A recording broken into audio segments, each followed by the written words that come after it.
this is today's topic. This is a mixed race and biracial only panel. So Monday we did Black only panel, which was really productive. And now we're going to be doing mixed race biracial only panel. Do you understand your Black and other side? Because one doesn't erase the other. What I've definitely seen, and I think generally what we've seen, is that if you're Black and something other, Black always seems to take precedence. Yeah, that's the word, right? Takes precedent. But in that, what I've also noticed is that the other side gets mixed. And so a lot of mixed race people don't fully understand the depths of discrimination that they can feel, or their parents have felt, or if the Black parent has felt it.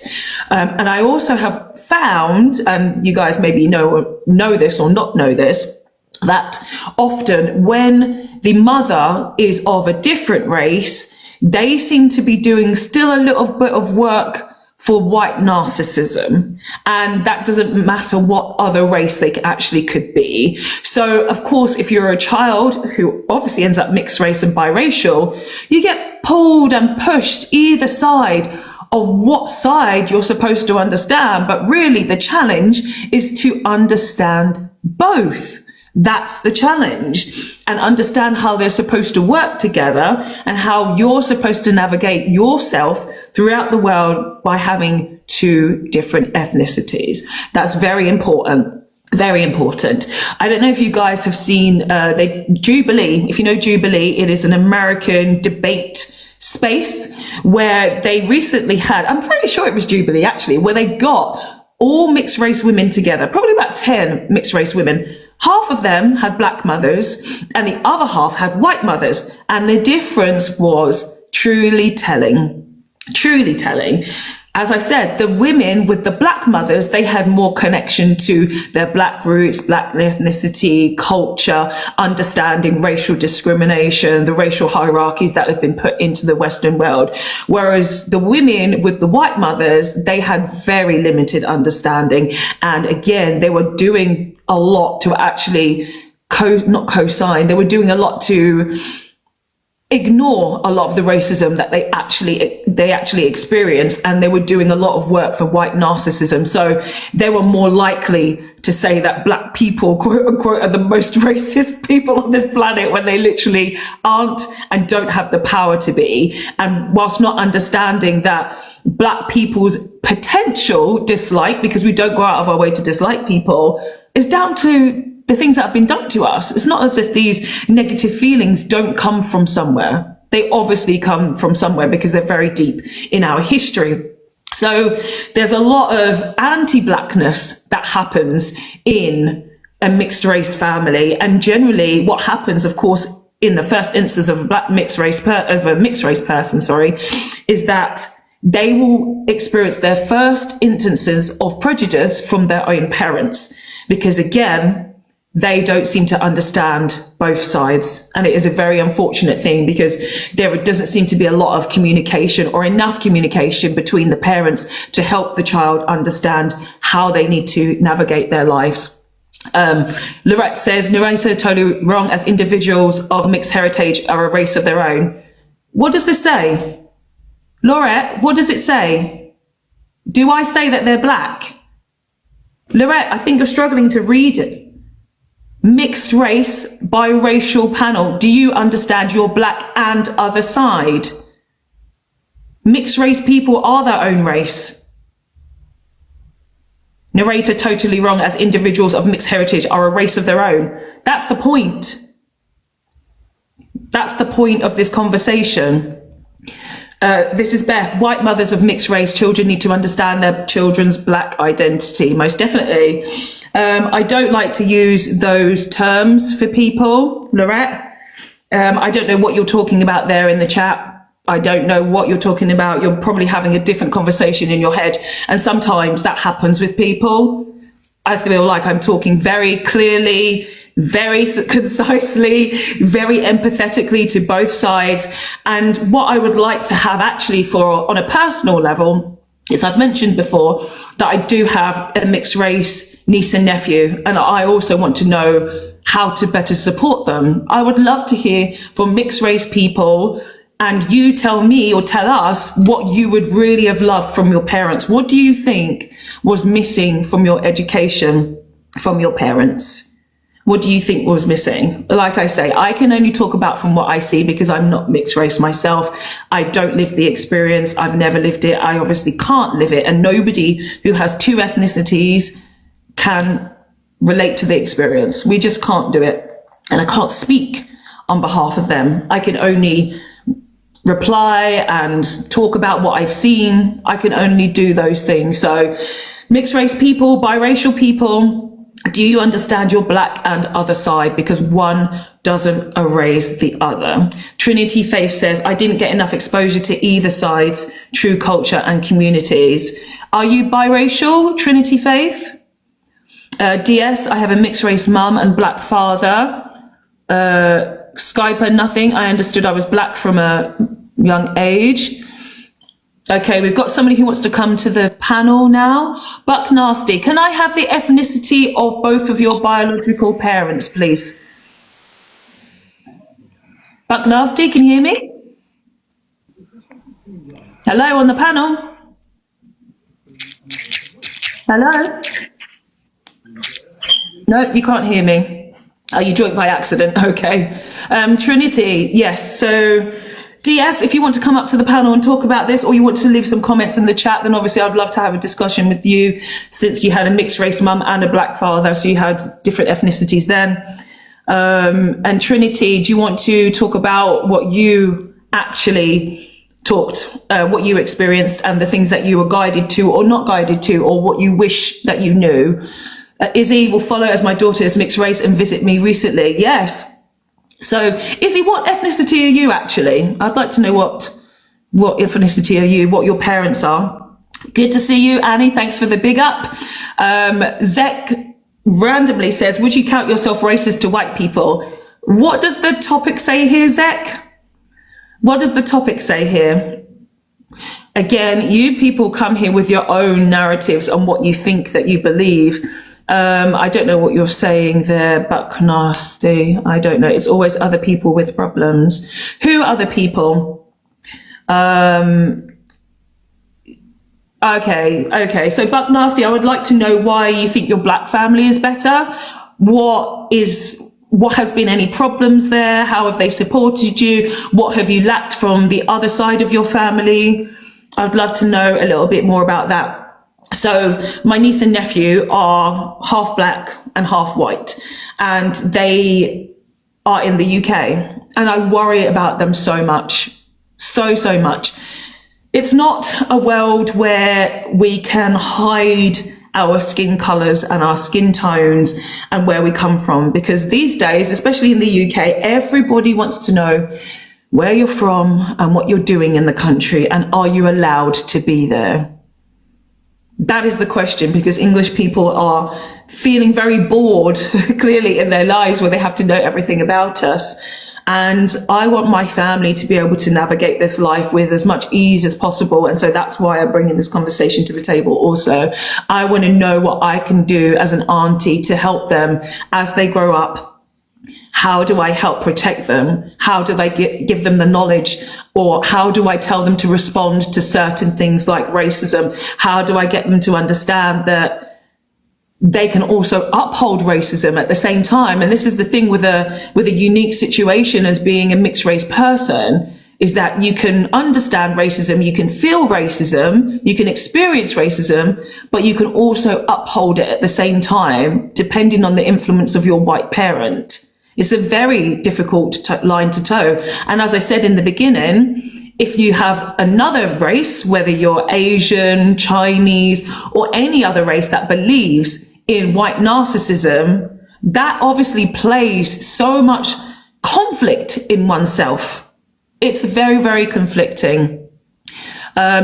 Izzy says your mum was Mauritanian and your dad was Malayan Ghana, mixed African heritage as French colonized. Okay, so you had African parents, black parents, and let me remind myself what you said earlier about your daughter. You said your daughter was mixed race, right?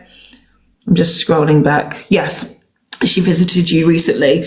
So obviously when there are other ethnic groups that come into our families, that's when our conversations have to consciously change. They really do. Buck Nasty, you say it was hard work growing up in the 70s and 80s. Do you want to tell us a little bit more about that? Why was it so hard work? Skyper, always good to see you. You've always understood my identity as Black. Every family is different. Yes. And that's the thing in this world, because if you identify as being a darker shade of brown, Black, you'll automatically be seen as Black and your experiences will be Black. That's just the way it goes. So that's what ends up being your identity. But at the same time, there is a lot of stuff that is lost. A lot of stuff that is lost in that conversation and in the sort of erasure of that side. I've definitely seen it be more of a negative to not acknowledge the other side. Because as I said, people who don't look at that side don't realize that they're also upholding white narcissism and racism against Black people. And this is a reason why I've put Black and other. Because first of all, when I did this topic, actually, I put Black and white. But then I realized actually it does transcend. It does transcend. Yes. Buck Nasty says being the only Black person in a village is pretty hard work. Yeah, I know that one. I know that one. When I was at school, it was only myself and my sisters at most of the time who were the only Black kids in school. And so life was very, very different. Anne Breen, always a joy and a pleasure to see you here, my dear. You say, the white views, everyone, not white, Black, we all experience bad racism. I'm not sure quite sure I understand that sentence this time. The white views, everyone. Oh, okay. So white people view everyone, not white, Black. We all experience bad racism. So are you trying to say that anyone who's darker than white will always experience racism from white people? I think that's what you're trying to say there, right, Anne Breen? I think so. This is Beth. You get siblings who get told they can't be siblings as one is darker than the other, which is sad. Yes, I don't know if you've seen, there are those twins. One is Black and one is white, those girls. And of course, it is a very unique genetic situation where she's obviously like light skinned, right? She's mixed race and the other twin is white. So it is very hard for them, I'm sure, every single day trying to justify their relationship to each other because people don't seem to understand genes and genealogy and how those things work. Autonomy, good to see you as always, my dear. You say you're half English, half Sri Lankan, Indonesian, Scottish, Dutch, Eurasian, which is very confusing. Yes.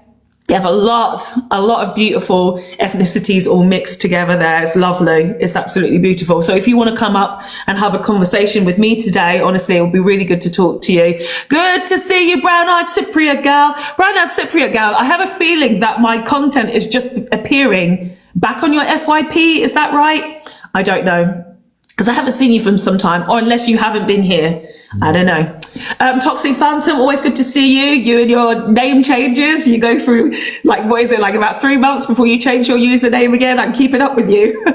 Thank you for the appreciation of my outfit. I'm doing very well. Thank you. Trinity, no one ever believes my family members are really my family because we're different colors. Yeah. It's ridiculous, isn't it? Ridiculous, because when you have a mixed ethnic background or a mixed ethnic family, you're constantly trying to justify your existence. You're constantly trying to explain to people how that works.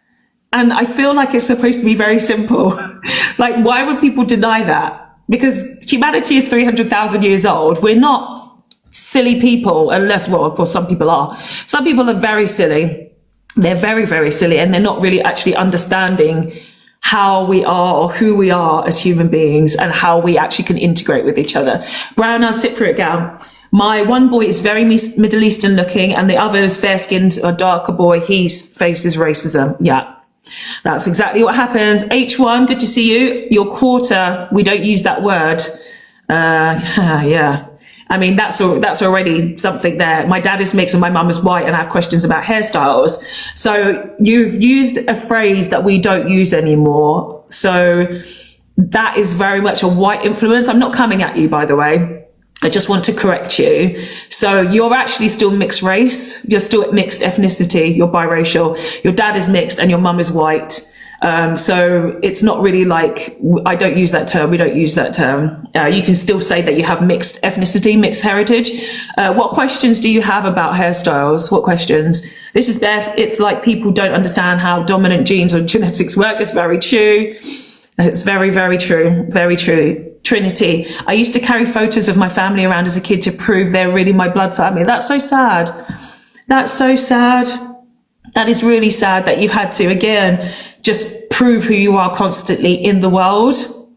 I hope that people get to a point where they don't have to prove themselves. I don't have to prove myself with anything on this app.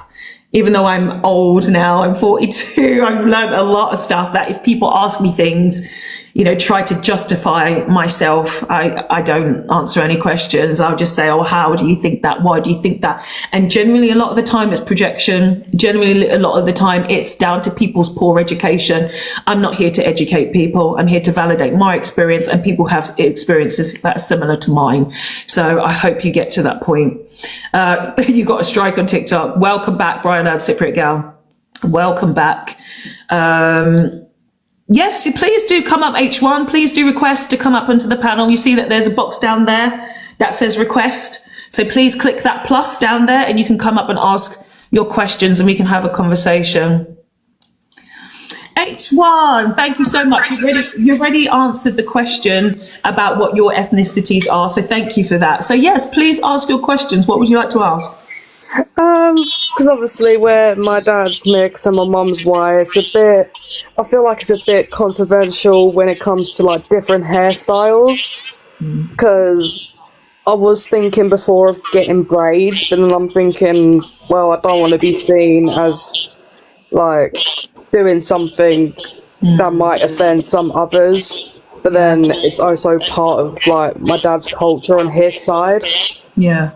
I don't feel confident myself and comfortable enough to answer that question for you. I feel like you as a person should be doing what you feel confident and comfortable with, because then it's up to you to decide how you respond to these things.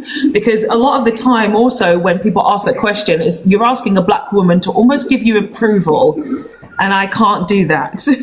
I get that. It's like, yeah, where most people say it's like cultural appropriation. Like I feel like I'm kind of stuck in the middle where, like I said, my dad's mixed and my mum's white. I feel kind of stuck in the middle. Yeah. Again, it's literally your path. I can't tell you what your path should be.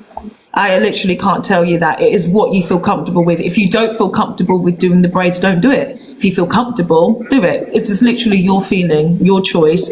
And again, as I said, you would have to deal with the conversations that come with be ready. If someone's going to ask you why that is, you would have to explain why you felt comfortable to do it. Okay, and like you said, when I left the first comment, what kind of words should I use then? Should I use like mixed race or biracial? Yeah, I would definitely say that. And then if people ask you further questions, I mean, for me, example, right?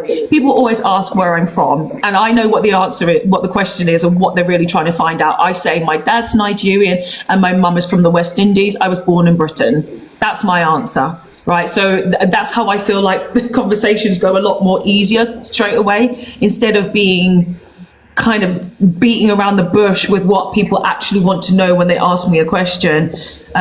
So if I were you, I'd probably say the same thing. Just say exactly your dad is this and your mum is this. And if you want to and you feel comfortable offering a bit more information, where their families come from, what their ethnicities are, because it's easier for me to say what my parents are than what I am, you know, and so then people can make their own discernments after them. Because my biggest problem is people always telling me I'm English. I'm like, I'm not English. I don't have any Anglo-Saxon roots. I just have an English accent because I was born in Britain. My parents are African. I was the first person, well, my mother's from African descent. She's from the Caribbean. So you can't tell me I'm English. I have no literal roots there, and I don't embrace the culture or the heritage or anything like that. I don't even live in the UK anymore, you know? So I think everybody needs to have their own personal relationship with what they think ethnicity is, what they think heritage is, what they think culture is. It is your personal relationship with it. Okay. because my dad's dad, my granddad, he's from Jamaica, and obviously my mum's British, so it is kind of a bit hard to kind of mix my world within both cultures. I think, because I didn't really grow up with the Jamaican side since my granddad wasn't around for my dad.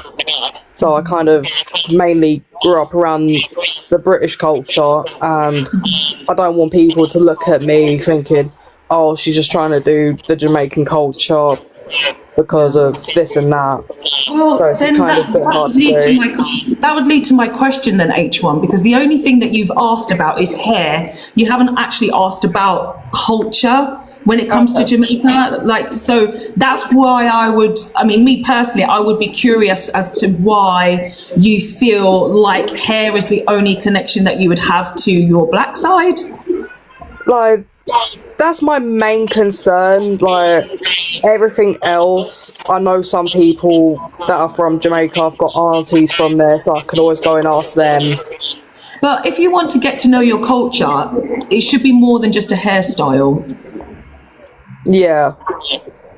So I would probably ask you to do some reading and do some more research, and to actually connect more with your father's side, to indulge in the culture that way, which actually would benefit you more than just putting your hair in braids, because that's kind of a very simple way to look at this. Yeah. Like, with the question about the hair, I was going to put more, but obviously the comment thing didn't let me put more. So it's just kind of hard. Yeah. Have you been to Jamaica? No, I haven't. I'd like to go, but I ain't got a passport, and they are expensive. So I would love to go, because obviously I've got family over there, and I would love to go and see them. Yeah. Hopefully one day. Hopefully one day. Yeah. Hopefully. But There's it's also always the trouble of trying to like get in contact with them, because it was my brother who actually done it. Oh, okay. So you're not that connected to that side of your family? No, not really. No, it's mainly like my brother and my dad. So then that's why you should probably make a little bit more effort to do that, I would say. I mean, Facebook exists. My mother, for example, she's Windrush generation, so she's been in the UK since she was 6 years old. Now in her 60s, she has a very close connection to her cousins that she has not seen since she left the island, since she left Grenada. She's not seen. And they've also had big family reunions now out in the Caribbean, where there's loads of cousins and aunties and uncles and, you know, second granddads or whatever it would be called, that I didn't even know about, you know, me and my sisters don't even know about, because a part of that family has been detached.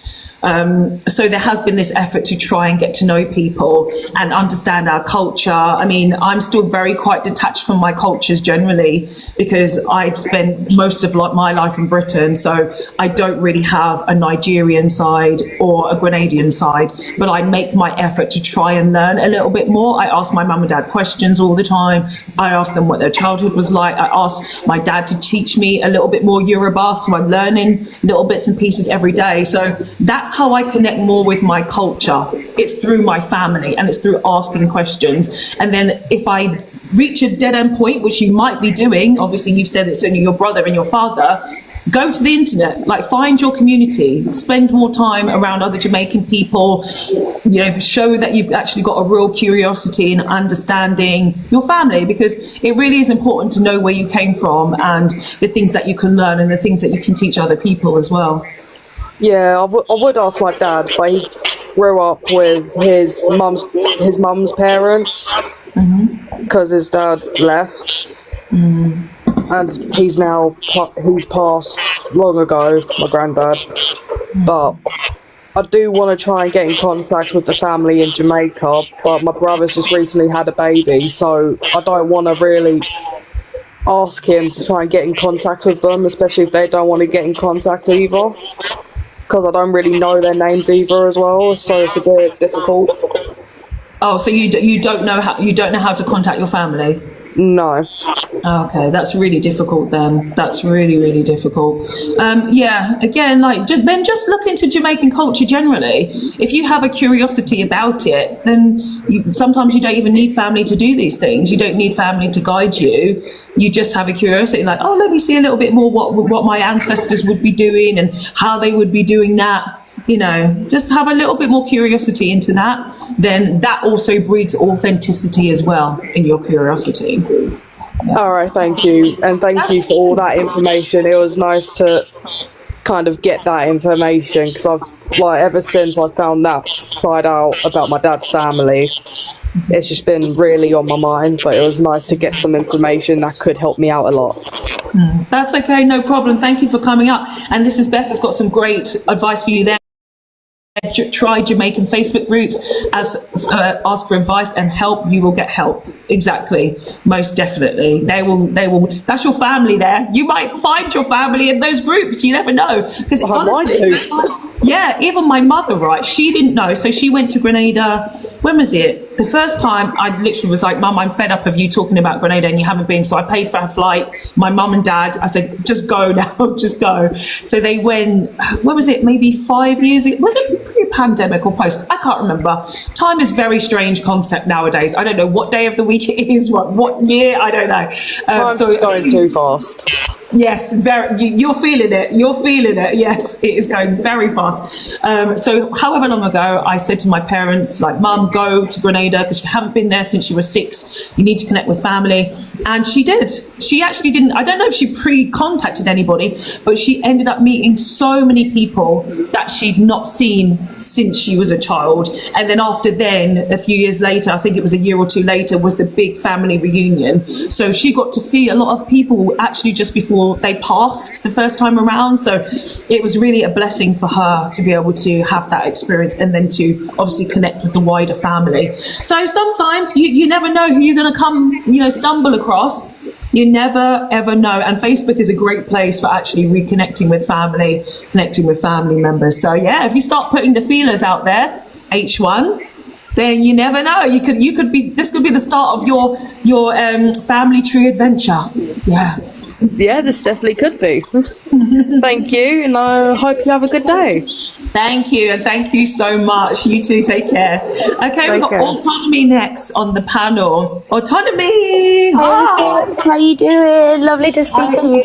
And you too, my dear. This is the first time I think on my panel, right? Is it the first time?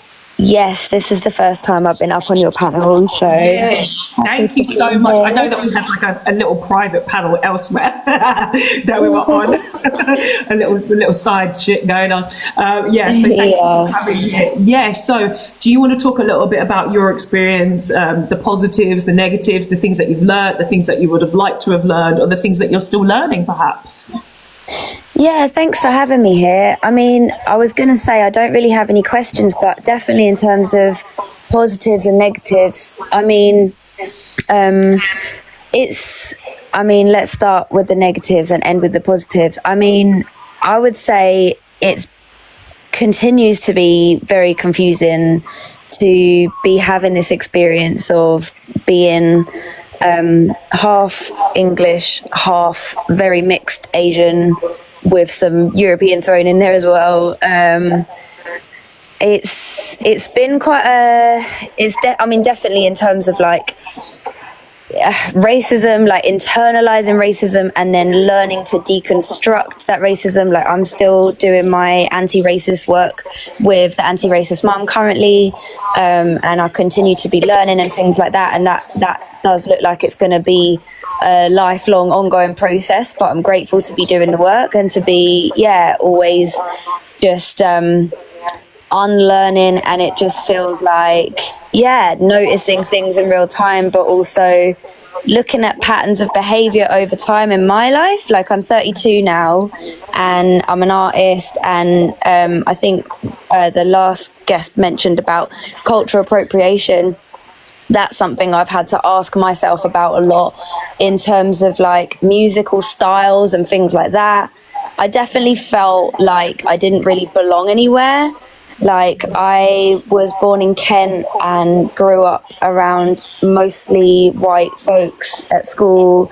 And I think as well, like, I now understand that my dad is quite racist just culturally, and I don't think he understands that. I mean, I tried to raise it with him, and he was incredibly defensive and triggered and was just saying, I'm not racist, but it's so deep, isn't it? It's like, it's such a deep rooted thing that we need to be unlearning. And what I want people to understand, especially in the UK, is like, if you were part of the UK schooling system and you grew up watching Western films and listening to loads of Western music and, hearing a lot of the classic stories, and, that is all steeped in racism because we're still in a colonial world. And, so much of this was taught to us that, oh, this all happened in the past, it's a thing of the past.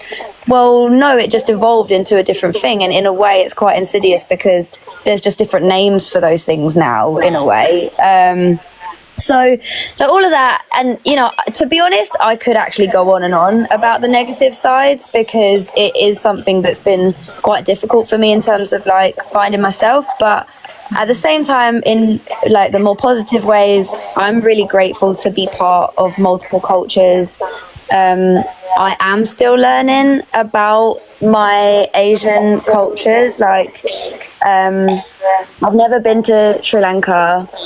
My grandparents on my mum's side, so both my mum's parents migrated to Malaysia. So, and my mum was born in Malaysia. So she will say, obviously, her nationality is Malaysian, but her ethnicity is she's half Sri Lankan, half Indonesian mainly. But then if you ask my granny about where her parents were from, both of her parents were mixed.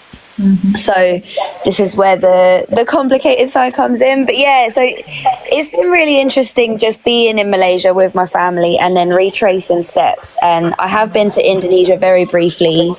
Obviously there's a lot of crossovers in culture across Sri Lanka, Indonesia and Malaysia. But yeah, there's so much more to learn. And even on the English side, like, it's interesting to learn about how, like, I say that I'm half English because that's what I know about my dad. He was born in Oxford. He's like, a Southern English man. I did a DNA test and it did say 49% Southern England. But we know that England was colonized by the Romans, and also, I think it was the Dutch and the German, like Northern Germany. And the Danish as well, Netherlands, yeah. Right, yeah. So it's really interesting. So yeah, this is these are just some thoughts that I have around the whole thing. But I just got a really good book, which is called The Mixed Race Experience. It's by it was written by two sisters, Naomi and Natalie Evans. I think because things have been so difficult, there's been a lot of other layers. Like, I'm a carer for a non-verbal autistic adult, and both of my parents are quite narcissistic. I ran away when I was 13 and had abusive relationships. Like, there's been a lot of complex trauma layers to get through, so it doesn't feel so easy as like, oh, I can just ask my family about my culture. Like, and same with the books and stuff. Like, I'll read a little bit and then there's just so many triggers, so it takes a lot of time to just deal with one thing at a time and reset that nervous system. I'm just going to interrupt you first of all because the way you have just expressed yourself has been absolutely beautiful to hear. Seriously. Oh, thank you so much. And the fact that you said that you had these traumas and it's been a very difficult journey for you, how you're expressing that truly is a testament to the work that you're doing for yourself. So I really commend you, because it's not easy to, first of all, admit that you need to do a little bit work on yourself. And it's not easy to be able to articulate that as well. as you know, that this world is full of billions of people, and most people really struggle to do those things, really and truly. And I love the fact that you've gone to Anti-Racist Mums class. I love that so much. Of course, we advocate for her a lot on this platform. She's absolutely exceptional at helping people that are white and also have white ethnicity, or, you know, family members in there somewhere, help them to undo the internalized racism that they may have themselves, of course, from their parents or grandparents or whoever their carers are, their influence. So that's really, really good that you're making those steps to do that. And yes, it is a very difficult and a confusing situation for people that are mixed ethnicity, because of course we have the history there, right, between different ethnic groups of people, and then your family members will kind of be like, well, which side are you on? Which side are you on? And it's very difficult. It's very confusing. And especially if, like you say, you haven't been to Sri Lanka. So how do you actually connect with that side of the family? How do you do it when you're in the majority white country of the UK? How do you actually make sure that you're honoring the other side of your family too? And again, this is where we have to put, and it is quite unfortunate, isn't it? Like children, as we have been and as we are, you know, it's like, why do we have to do so much work on behalf of our parents? Like, these are our parents' decisions. And now we, in the bodies that we have and in the countries that we have to take on all of the decisions that they've made in order to have a better and more easier path through life. So autonomy, I'm going to ask maybe a difficult question for you, a very difficult question for you, potentially. Okay. When you were growing up, how did you see yourself? Like, what ethnicity or what race did you see yourself when you looked at the mirror? If any, if you didn't, you saw just a person, cool. But did you see anything when you were growing up? It's a really good question. I think it depends how far back we go, because I do have a distinct memory of being with my family when my parents were still together, and just noticing that, like, my mum was brown, I was brown, and I think I described my dad as just beige. My brother is also quote unquote just beige, but it's like, actually that I must have been so young at that point, because oh God, I don't know how old I must have been. I must have been like 5 or 6. And then when we moved back to the UK when I was 11, and then I would say for the majority of my teenage years, I just thought of myself in my head as white English, because I remember all the way up to, I think I must have been 19, I started doing some live-in care work with someone who's now a good friend of mine, who's Indian, and she said to me, Nem, you know that you're a woman of colour, right? And that was like, it was the first time that I kind of really delved into that side of me, because yeah, up until that point, I had just been so focused on survival and still with my mum. Like, I did go to Malaysia a few times, you know, as you know, with my mum, and like when I was a younger kid, we used to live there for a few years, and we moved about quite a lot. But yeah, I don't think I think there was so much survival focus that I don't think I had much focus about, like, actually what is my ethnicity, where am I from? Like, that didn't land for me for a really long time. And then yeah, like, I think from say about 19 to being like 30 years old, that confusion really continued, because, as I say, it then became about, okay, where do I belong? And like, for me personally, I always felt like I didn't really belong, like, wherever I was. Like, I didn't fit in at school. I used to get bullied. I realized that I internalized a lot of that racism, and I think that and same with the sexism, actually. Like, I think as a young child, I learned to adapt, and I thought that if I was to kind of become a bit more like my bullies, then I would fit in, sort of thing. And so I perpetuated a lot of that behavior. And then, yeah, like 20 to 30 was a lot of like moving from Kent to London to Kent to London. And even in terms of friendship groups, Yo, why'd you mute like me? When you come up on the panel, please don't interrupt people. So you've just been dropped. I don't know what that was about. Continue, Autonomy. Sorry about that. Oh, that's okay. Yeah, just really feeling like not fitting in. Like I had a really diverse group of friends up in London.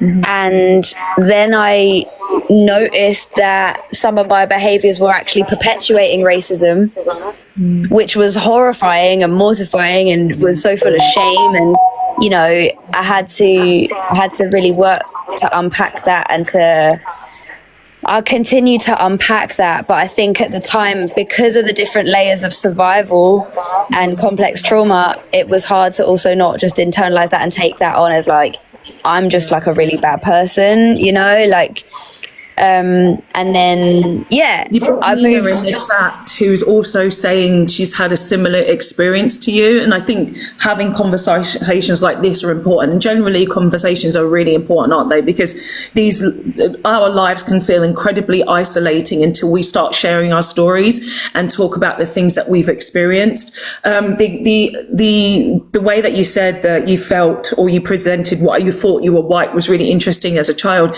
because generally as children, right, we don't really know about race. It's not something that can be a conversation. Some people have the conversation, but I think a lot of us, especially if we grew up in the UK, there was not really a race conversation.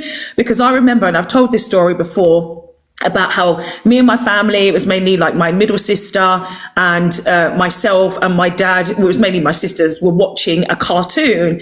And the way that the US, it was an American cartoon, you know, how they actually depicted black people as like actually black, you know, they didn't really know how to do different colors and shades of skin. They actually painted, it was like a black person on the cartoon.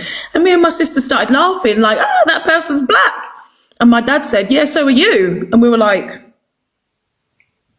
this isn't black though. This is brown. This is brown. So that was literally my first understanding of race being a social construct. And yes, I do refer to myself as black. I'm very comfortable with referring to myself as black. I feel very connected to other black people actually when I use the term black. And I do know that, of course, there are other black people who don't, or African people who don't like using that term. Everybody is on their very different journey as to how they identify. And have you found, Autonomy, I'm just going to ask you one last question, because then we're going to move on to Chilled Guy, then Duchess, then Leanne at the top. Good to see you, Leanne. I'm so glad you're here. So the last question I'm going to ask you is, have you found yourself changing a little bit when you've been around more people from Asian background? Have you felt a little bit more influence, or has it been quite difficult because it's been mainly in the UK? Have you felt any benefit or not any benefits?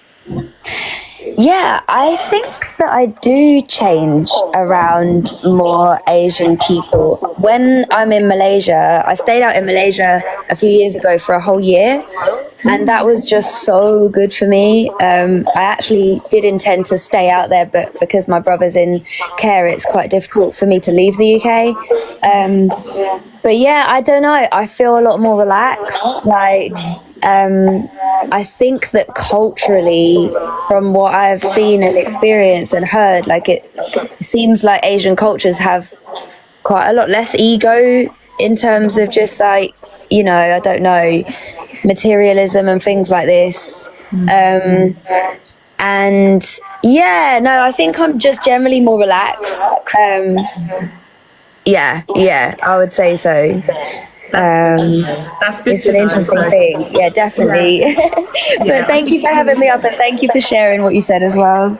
That's okay. Honestly, no problem. Thank you for sharing your story. Thank you for being so vulnerable and giving us a bit of insight into who Autonomy is. So thank you. I really appreciate you coming up. Much appreciated. Speak soon. Thank you, dear. Until next time. Thank you. Okay, we've got Chilled Guy on the panel. Please, can you tell me the ethnicity of your mother, your biological mother, and your biological father, please, Chilled Guy? My mother is Jamaican and my father is Irish. Okay. So tell us a little bit about yourself, your understanding of both sides, how tricky it's been, or have you found it to be quite easy to navigate those things? Tell us. The story is yours. The platform is yours. Like you say, as a kid, you don't really know anything. And I think when your parents have that talk with you, it's kind of like, and what, there's a word, and I've got to watch out for this word and all that. It's kind of, I don't know if it's a good thing or a bad thing, because you kind of put it into people's heads. But I suppose the talk has to be had at a certain stage. But basically, mixed in the UK, I don't know if you're in the UK or whatnot, there used to be half caste, they'd have quarter caste and all these other ones, and like, people would call you half caste, but it wasn't racist back then, it was just what you was called, you know what I mean? But basically, when you mix half caste, whatever, they're gonna see you, the Western world, especially white people, they're gonna see you as black. It's like, we didn't call Obama the first mixed president, we said the first black president. And when you look at Black History Month, a lot of the people, Malcolm X, Bob Marley, these people are mixed race. So I think that's where they're seeing, but I think for black people, it's 50-50. Half of black people see you as black, and then half kind of, you know what I mean? So it's one of them ones, it's one of them, yeah, I think you get accepted by some people, you don't. Some people you can, sorry. You're dealing with basically people's perception of you. It is people always trying to label you and put you into certain boxes, which makes it very difficult in a world where all of us, every single human being, is just trying to figure out who they are. So dealing with that judgment on top as well does not make the situation easy at all. It really doesn't make it easy. That is a bit, sorry. Continue on, just because I don't know if you can hear that yelping in the background. I've got a puppy inside the house who's getting very uncomfortable, so I'm just going to bring her out. But yeah, please do continue. Please do keep talking. I'm still here. I can still hear you. So personally, I'd see myself as mixed, which is both. So obviously, people are going to refer to you as black and whatnot. So I do accept both, but I think it comes down to that as well. Someone mentioned it in a comment. Back in the slavery days, there was a one-drop rule. So if anybody was a drop of black, they'd get classed as black, they'd be put on a slave. So even if someone looked pure white and they found out that person's granddad was black, that's it, you're down as black. So I think it comes back down to that. But yeah, I don't think too deep into it. I think some people think too deep into it. I've got black friends that sometimes I notice they're seeing racism that isn't there. Like, he might talk to a girl and the girl says something and he's like, oh, she's racist. And I'm like, maybe she's, you know what I mean? Sometimes you can look for it deeper than what it is. So, and that's even as a kid. Sorry. On that note, chilled guy, I might bring Leanne in on this. I know, Duchess, I do know you're there. Yeah, this is the puppy, by the way, everybody. Chilled guy, this is, and I don't want to, I'm trying to be very sensitive when I say this. There's a lot of racism in the UK. A hell of a lot, where people don't seem to realize it and understand it. And when you have, I mentioned this before in the chat, maybe you actually heard me say it or maybe not say it. And the reason why I have a mixed race panel is because I also have mixed race niece and nephew. When there is a white influence in the family, they do play a part in allowing you not to see a lot of the racism and also dismiss the racism that people do experience. The UK was built on racism. It was built on it. White people and the British were part of creating race and racism. So it absolutely 100% exists in the country. And racism is not just calling somebody a bad word. It is literally how people are treated. We've talked about this many times on this platform, about how there's job discrimination, how when you go on dates with people, they say very subtle things like microaggressions, anything to do with your features, your lips, your hair, your nose, anything like that.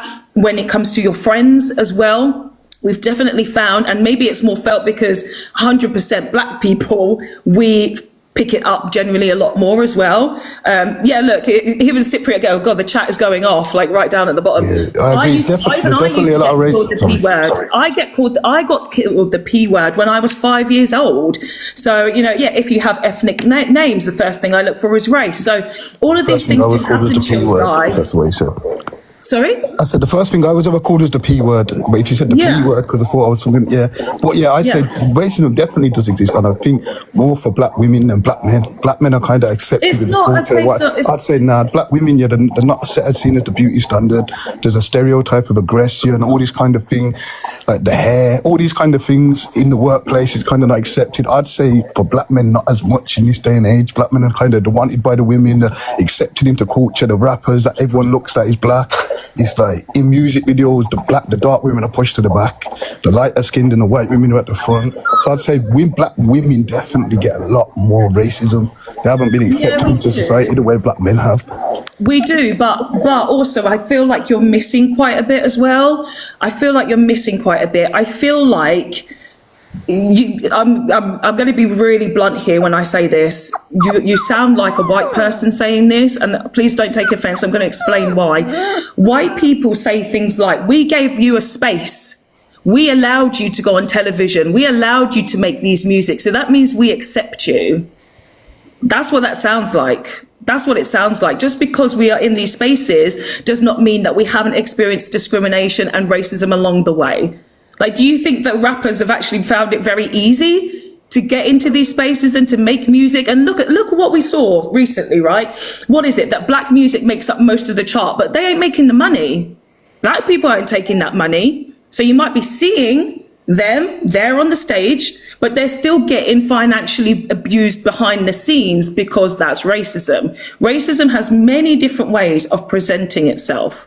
Very many different ways of presenting itself. It's manipulation, it's gaslighting, it's all of these things. And when we as people have a limited understanding of what racism is, we miss a lot of the signs and we miss a lot of the flags, and we end up accepting so little for ourselves, so little, when we're entitled to so much more. So I feel do like have some people can advice for you. hyper-focus on it, and the scenes, racism No, that isn't it's even not there. hyper-focus. It's in your mind, No, like a lot of it's in your head. I'm not gonna lie to you. A lot of It's it is in not your a head. You're hyper-focusing, especially if you watch too much pro-black stuff. It will make you hate white people because you're looking at the past, what was hundreds of years ago. So chilled guy, what you're doing is you're defending white people now, and this is not a case of being on the white I'm side. saying racism is there, but I think you're oversaying it. It's like you're acting like you're not accepted in the world. You know what I'm trying to say? But if you do look at the black women that have gone back to Africa because they looked at the pro-black stuff, and then see how they're seeing them as white because they're from America and they're seeing them as white. I don't know if you're seeing. You're not really. No, you're not really understanding the conversation, chilled guy. And in the comment section, they're also trying to help you. Leanne, we're going to bring you in now. That's why I said, like, I think, Leanne, it's time for you to actually talk. I'm so sorry. Hi, everyone. You know me. I love a racism live. I'm mixed to chill guy. With this one, I'm going to shake my head. No, bro. The reason why Fox said you sound like a white guy, and it again wasn't to like get on your nerve or like to offend you, is because you don't even realize the subconscious. There's so many layers to this. The subconscious like gaslighting. You don't even realize you just did it. Like you didn't even realize you just did it, because as soon as Fox spoke, straight away you dismissed mixed race people. You went straight to black people have it worse. Black people, black women, black men, black this.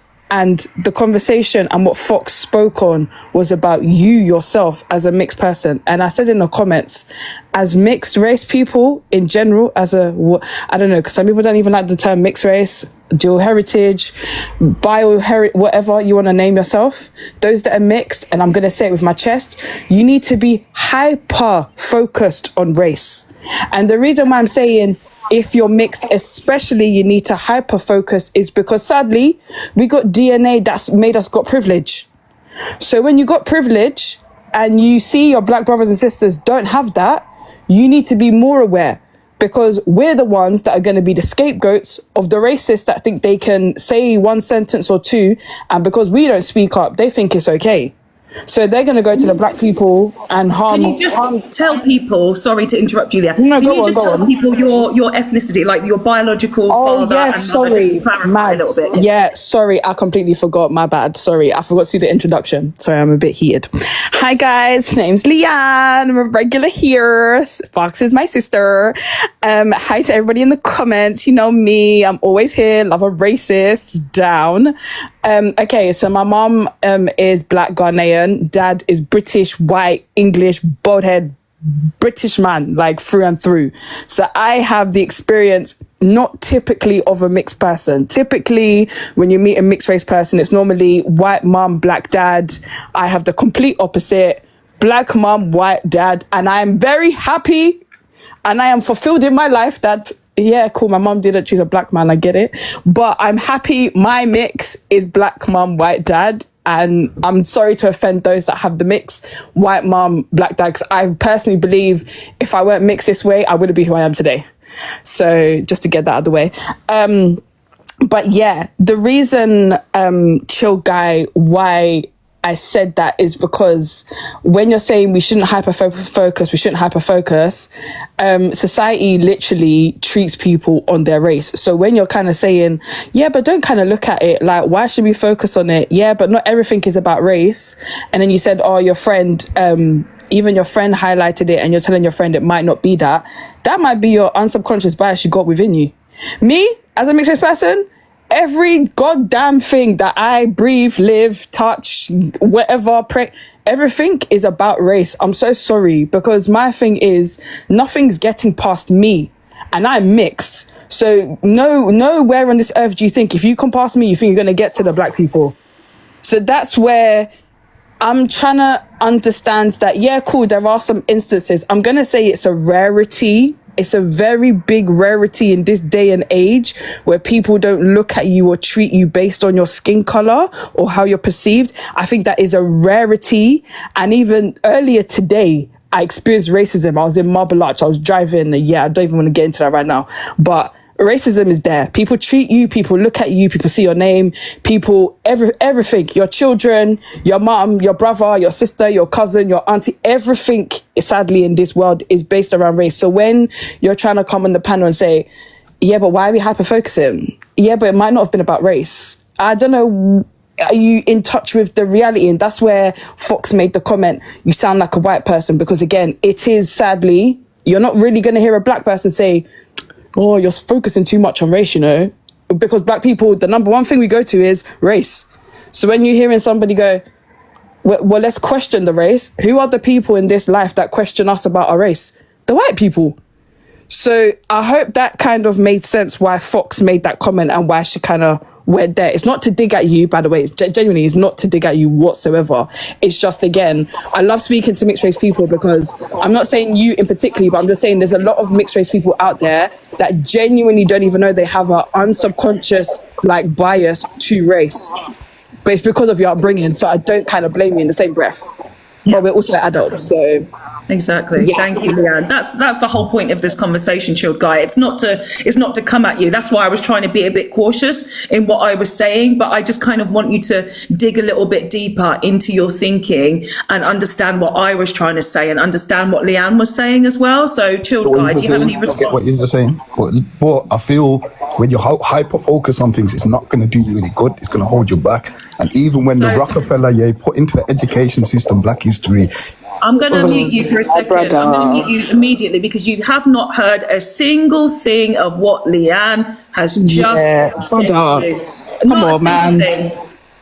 Not a single thing, chilled guy. Chilled guy, there was literally... You don't want to hear my side. You don't want to let me speak. You could have spent half a second, just really trying to maybe push your mentality just that tiny little bit further, just a little bit, and yet you didn't. You went straight back to what you were just talking about. And that's the reason why I had to mute you, just to get you to think and bring Leanne in. Like, there's been nothing there. You gotta let me have my point of view and let me speak. Yeah, we did. Well, wait a minute, chilled guy. You had a lot of stuff that you just said there. a lot of stuff that you just said. Even you had the point where I went to the bathroom to get my dog. Wait, hold on, Fox. Fox, 1 second, 1 second. Chill, guy. Did you just say the truth hurts? The truth hurts. That's the thing. When Now you want to mute people, you want to speak over them. You don't want to have that sentence alone is going to piss me off now. That sentence alone of saying the truth hurts. Now you're subconsciously doing racial injustice now. I'm going to say it for what it is. You're just thinking everything's racist now. No. See, again, your mind thinks everything's racist. Deflection and gaslighting. Because you don't like the Deflection and gaslighting. That's one thing you're not going to do with me. I'm very proud in my mixed race. Let me say my point of view, man. You don't like it. Just let me say No. It's not about I don't like it. You don't have to agree. No. It's not that I don't like it. You see, and this is the problem I have, sadly, with those that are mixed with white mom and black dad. This is my issue. This is my issue. See, into the education system. Okay, go on. Deflect and gaslight more, please. Let them all hear it. Focusing and holding yourself back in life. That's what they wanted you to do. Okay. The brainwash black people into this. I swear to God, a lot of pro-black stuff that you see is brainwashing you against white brainwashing people. At the top, this is what they want. Fox, relax. I've got this one. Don't worry. I got it. Yeah, you see?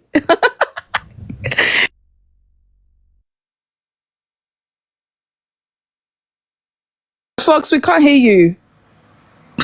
My bad. I always forget. Now I have to mute myself. I forget to unmute. So this is clearly a space that I've created that is talking about all sides when it comes to mixed ethnicities.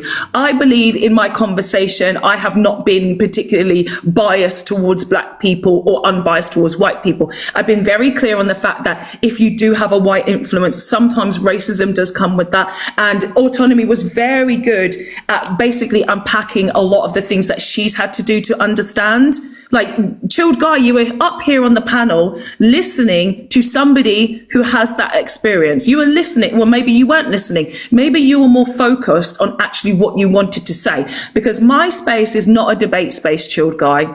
And I have to say your name is kind of ironic a little bit because the chilling part, I'm kind of wondering where that is. Like, I'm wondering where the chill is.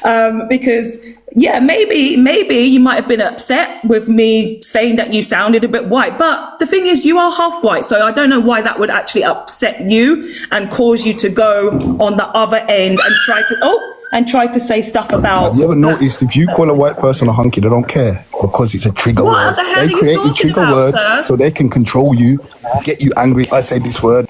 Boy, go be angry. You go be angry in the chat section. Go and be angry at your parents for making this situation a problem for you. Go and be angry at the whole entire world.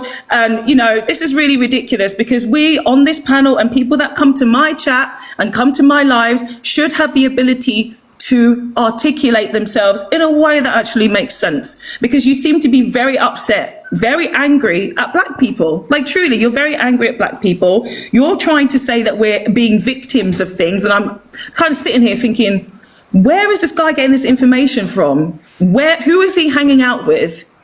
Yes, thank you, Skyper. He's in denial of racism. Yeah. So, Leanne, I'm going to just get you to finish up that point with him, and then I'll go to Duchess, and then I will bring you back up to do your bits and pieces as well. So, do you want to just respond to about that guy? This is why, you know what, I'm glad you told me clarify my mix. And this is why I said very clearly, I'm very happy. Even though I questioned my mom, why the hell did you go for white man? Still proud. It is my mom that is a black woman, and it is my dad that is a white man. And as I said, if I was the other way around, and every time you have mixed race conversations, normally the ones that have the subconscious and unsubconscious bias, sadly to say, is the ones with the white mommy and the black daddy. I'm so sorry, but mixed race people, please talk to other mixed race people, because you need to get out your bubble, get out your shell, get out your racism, get it out of your head. Chill Guy, get it out of your head. I know you've had yes people around you. Get out your head. What you're thinking, please, I can guarantee you have white girlfriends. I can say it with my hand on my heart. But anyway, go to Duchess is fine. Yeah, thank you, Leanne. Thank you for adding your voice to that part. I was like, Leanne definitely needs to come in and speak to this guy about that. Okay, Duchess, you've got you on the panel. Thank you for being so patient and waiting.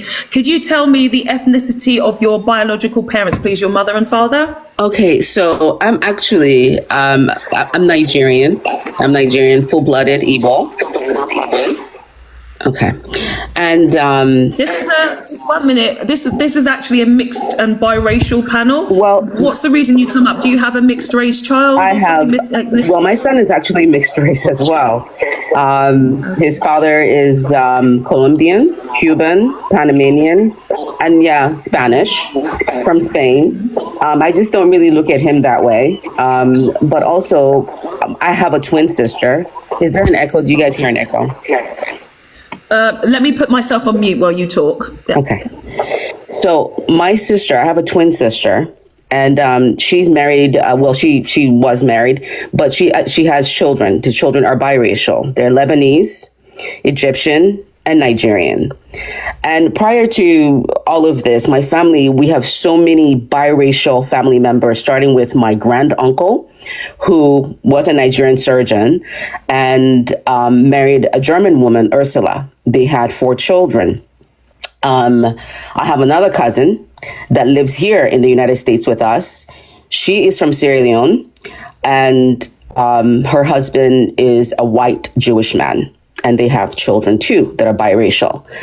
And then I have another uncle. There's so many. And then I have another uncle that is also a doctor in Germany that married a German woman, a white woman. They're all different, races, that, you know what I mean?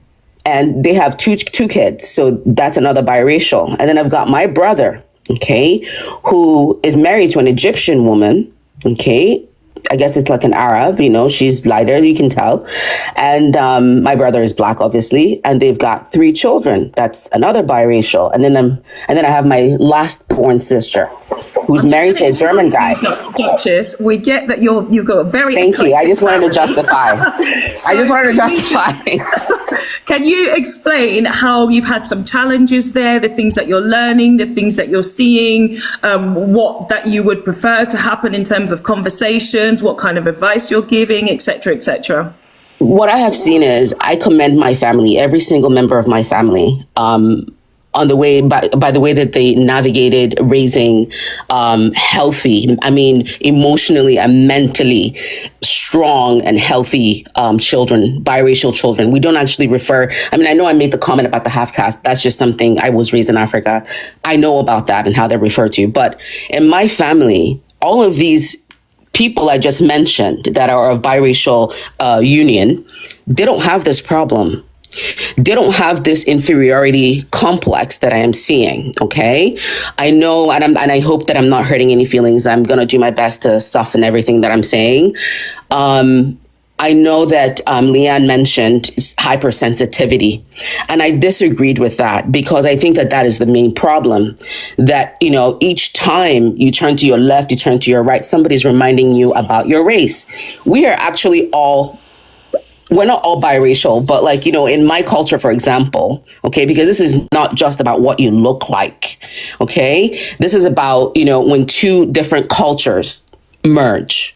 And it even happens even in Black relationships. For example, in Africa, we've got tribes, and that makes us very, very different, And so what I'm saying is, or what I saw was that, first, for the children to be raised without this, it's almost the paranoid that they're not good enough. I've heard it many times, biracial children saying, I don't feel good enough. I don't feel like I'm Black enough. I don't feel like I'm whatever the other race is, white enough in this instance. We'll just use that.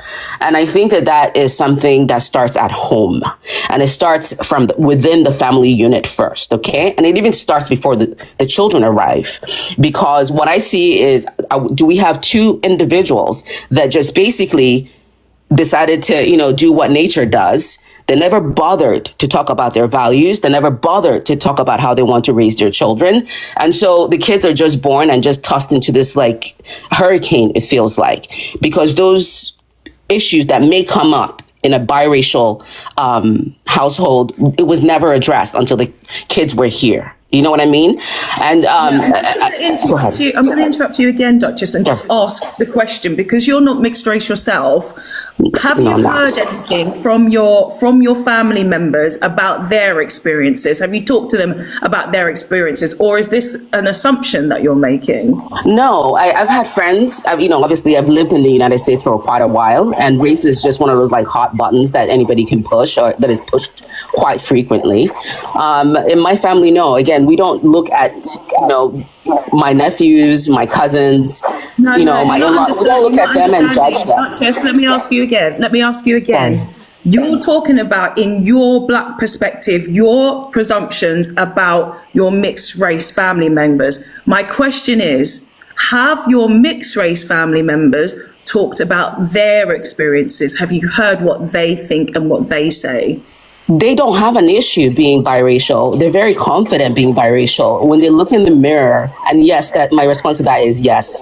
When they look in the mirror, they don't see, I'm not Black enough, I'm not white enough, they don't see that. And that's why I say that whatever model my grandparents and my uncles, my family has applied, I think the rest of the world should apply to, because I don't think it is right for anybody to walk around feeling like they're not Black enough.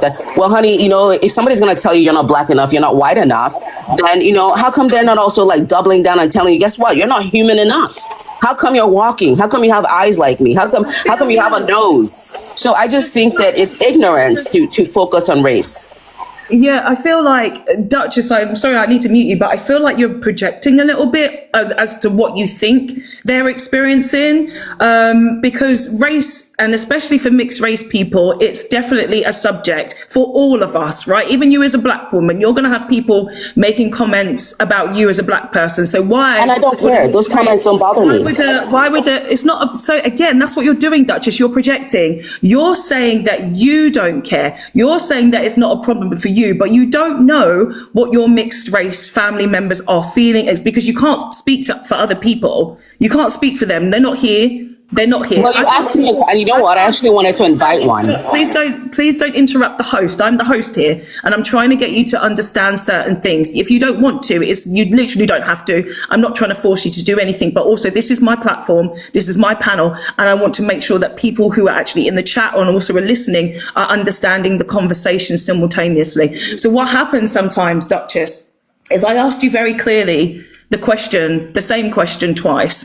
I asked you about what they think and feel, but what you were doing was saying how you felt and what you feel in those situations.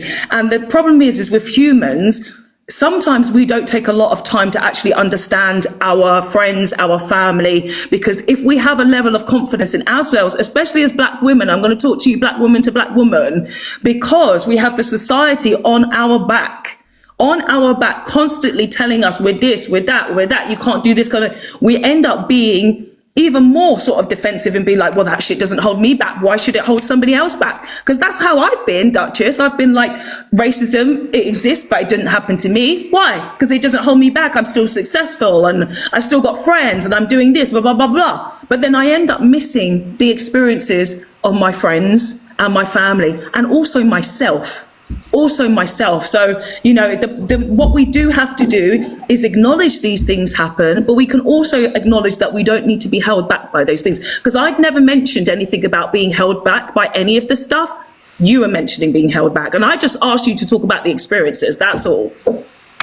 Okay, thank you for your response. And I think I'm going to be wrapping up because I have to start going. But thank you for being sensitive to the plight of others. While I was listening to this, I mean, you asked me if we've ever discussed it. Yes, I have discussed it. It's not a topic that I want to discuss with my family members because I love them I love them as they are. I don't need to dissect, that if you cut a white person, they bleed red. If you cut a Black person, they bleed the same color. So that's why I look at race, and I'm not trying to project. I don't think I gaslight, because projection, I think, is the same thing. But anyway, I wanted to share this, okay? So again, I appreciate your sensitivity because I think that there's just too much going on in life for me to just like keep this on. I live in the States. I live in California, which is very, very liberal. And, if you live in America, the topic of race is too much. It's just way too much. Yes, So that's what I'm seeing, Duchess. It's like it's difficult for you, but no, it's not that it's difficult. Is that there are more important things in life than having to explain why you have a right to live. That's pretty much what you're asking biracial people to do, to justify why they're here, to justify why they're not black enough. And I'm saying remove that thought process. Whoa. But you can't ask. That's what yes, remove it. No. Okay, if you carry yourself like you are better, people are going to respect you. Fox, 1 second. I'm just going to mute you a second. Yeah, Leanne, I'm just going to bring you in after as well, of course, Leanne. But Duchess, you cannot ask mixed race people or black people or yourself to remove race from discussion because that's not our choice. We literally don't have a choice to do that. The societies that we live in white societies, majority white societies, like Leanne said earlier, has made race a topic of conversation and it has made us our identity. And so therefore we do have experiences where race is a factor.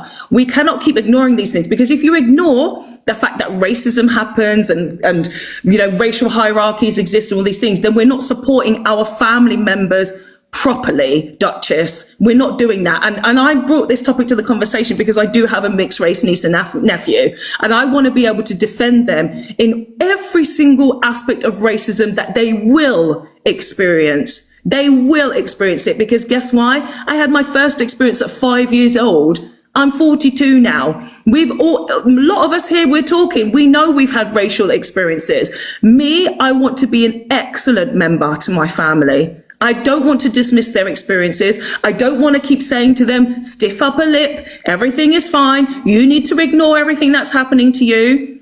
No, that's really not a good idea. It's not a good idea because guess what? What happens when you ignore situations? You end up becoming depressed. You end up becoming very detached from the world because you're thinking in your mind, well, the society is telling me that I should be this, and this, and then my family is saying I should be this, and this, but I don't feel that way.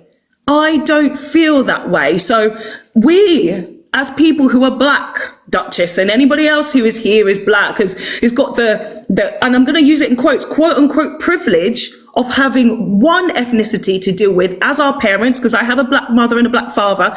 I have a privilege only in this space where I don't have to worry about dealing with different ethnicities and different levels of racism because it wasn't in my home. It's not in my home. But when it comes to other people in our lives, we have to be sensitive to the fact that they do have these other racial influences. Really and truly, we cannot keep ignoring their situations if we actually want to be good family members. Leanne, what would you want to also add to this?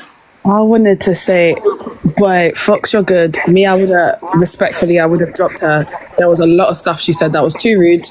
A lot of stuff. There was so many problematic things she said. The first sentence, because I'm sad. I remember what people say.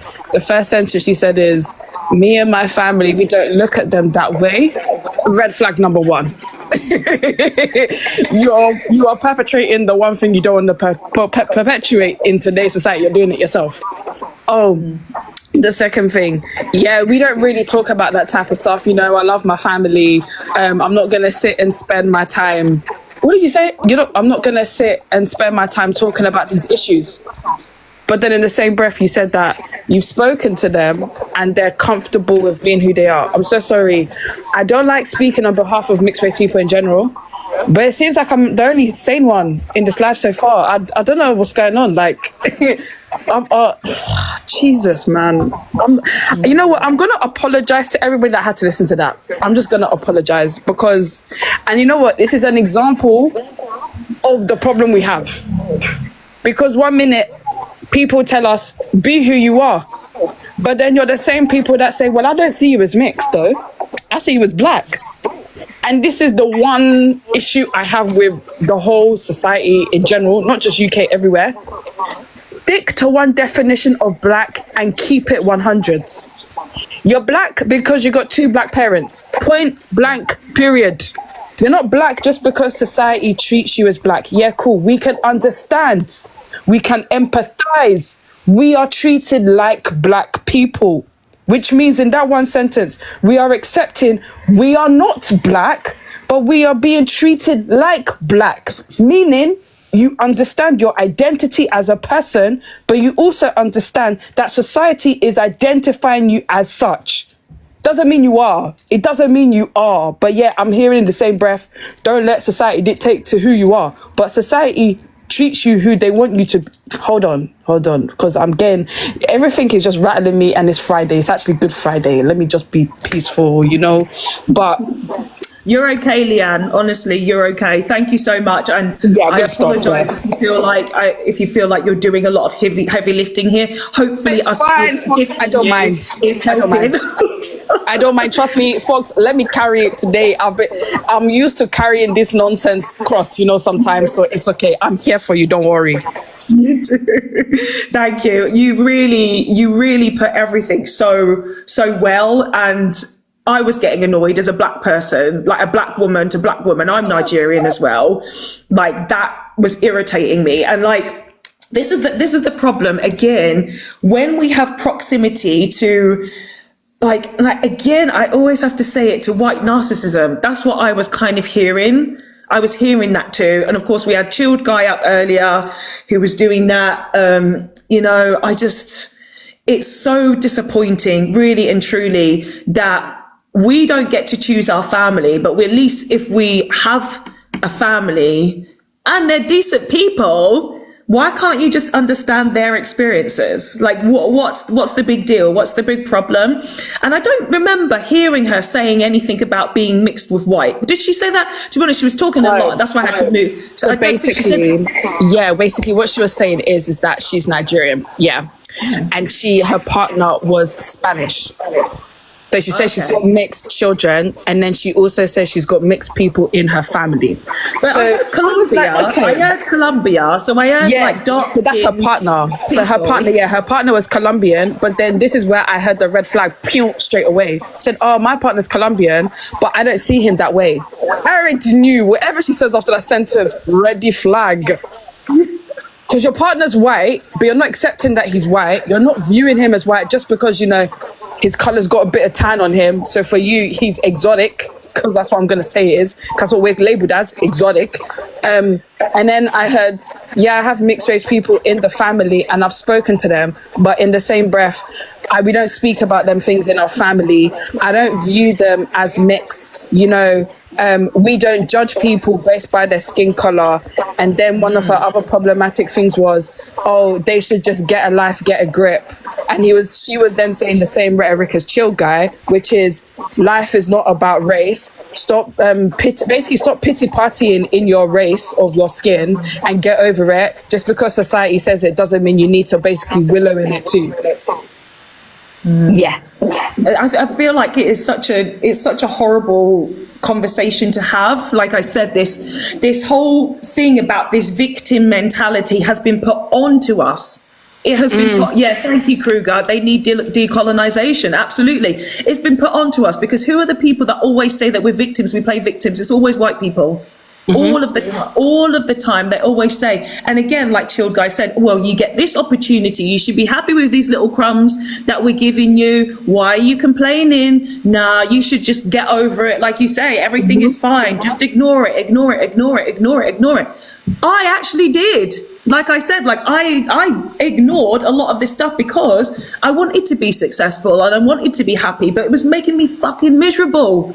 It was making me so miserable, ignoring all the racism, ignoring all the prejudice, ignoring all the discrimination. It was making me so goddamn miserable until I actually learned to stand up for myself with therapy. I've talked about this with you guys before.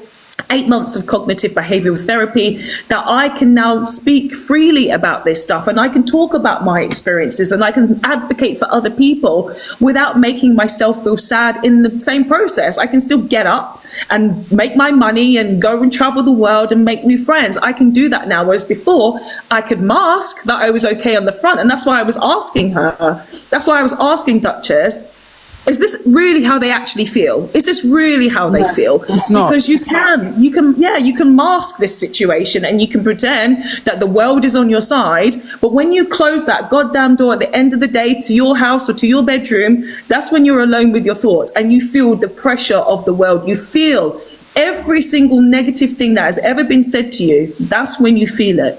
That's when you feel it. And living as a black woman in the white world made me feel so depressed. And yeah, NHS, anybody who's in the UK, please do go and use it. Talking therapies is absolutely amazing. If you're feeling like these conversations here are actually quite difficult for you, and you are also being gaslit by your friends, your family, by society, please do go and find a therapist to discuss this with you, because you will end up having the most confidence you will ever have in your life. And it really is so empowering and so enlightening. And it is absolutely brilliant, because if you find it difficult, that is the route out. If you don't find it difficult, kudos to you, honestly. Kudos to you. Leanne, do you got some more bits to add, or should we move to Izzy now? I was just going to say, everybody in the comment section, W's for you. Yeah. Yes. I always love the Fox gang. That's what I'm going to call you guys. The Fox gang love down. You man eat up a troll all day, every day. Yeah. I just want, I see 56 people here, so I want to see 56K likes if possible. Gift up Madame Foxy. She looking stunning. Yeah. Everyday 7 looks, I don't understand. Like, we're not your man. I get it. But like, come on, you're looking rather sexy today. And also props to her for doing these lives as well, because it's also heavy at the same breath, and it's Good Friday. So Fox gang, I know you guys have to tap up the screen. Let's get to there's 54. I don't care. 59K likes. Trolls, you're not welcome.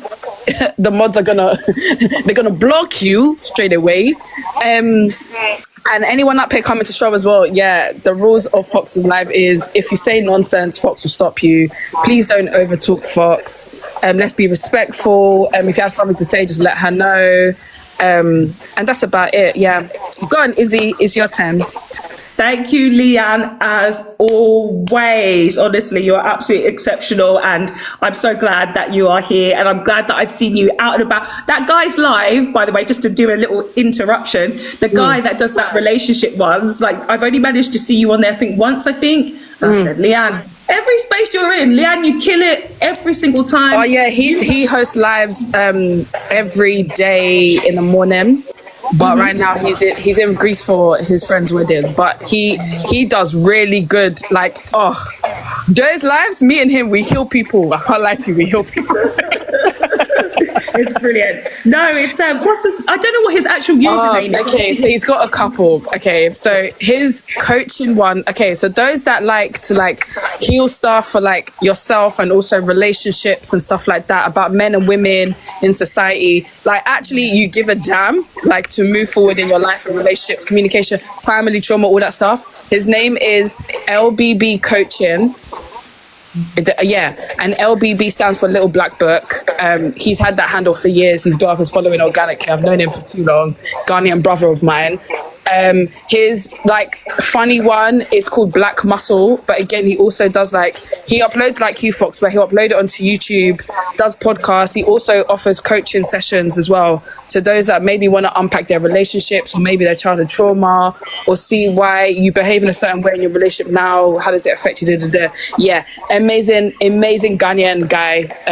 Not to plug, sorry, this is not a plug, but yeah, he's amazing. Yeah. As I say, I started following him because I saw you in the space, and I was like, I really like the topics that he is bringing to the table. They're very, again, good panels, and everybody is pretty respectful from the little bits that I've seen. So yeah, I'm so happy to always see you out and about, Leanne, using your beautiful and powerful voice, your education. Yeah. I'm either fighting someone or I'm chilling. I'm either chilling, giving wisdom, or I'm fighting a couple racists. That's how I am, sadly, on TikTok now. That's the perfect balance, girl. It's the perfect balance. Yeah. Right, we're going to move to Izzy now as well. Izzy is on my panel for the first time ever. Izzy, do you want to unmute? And then you can introduce who is your ethnicity in terms of your parents, your biological parents? Can you get let me send you a request in case, Izzy, you're not quite sure how to unmute. I've sent you a request, Izzy, how to unmute. Could you unmute, please, Izzy? Izzy, I can see you in the chat, Izzy. Hello. Yes, there you are. You did it. You're okay, Izzy. Oh, hey, Miss Fox, I didn't expect to talk today.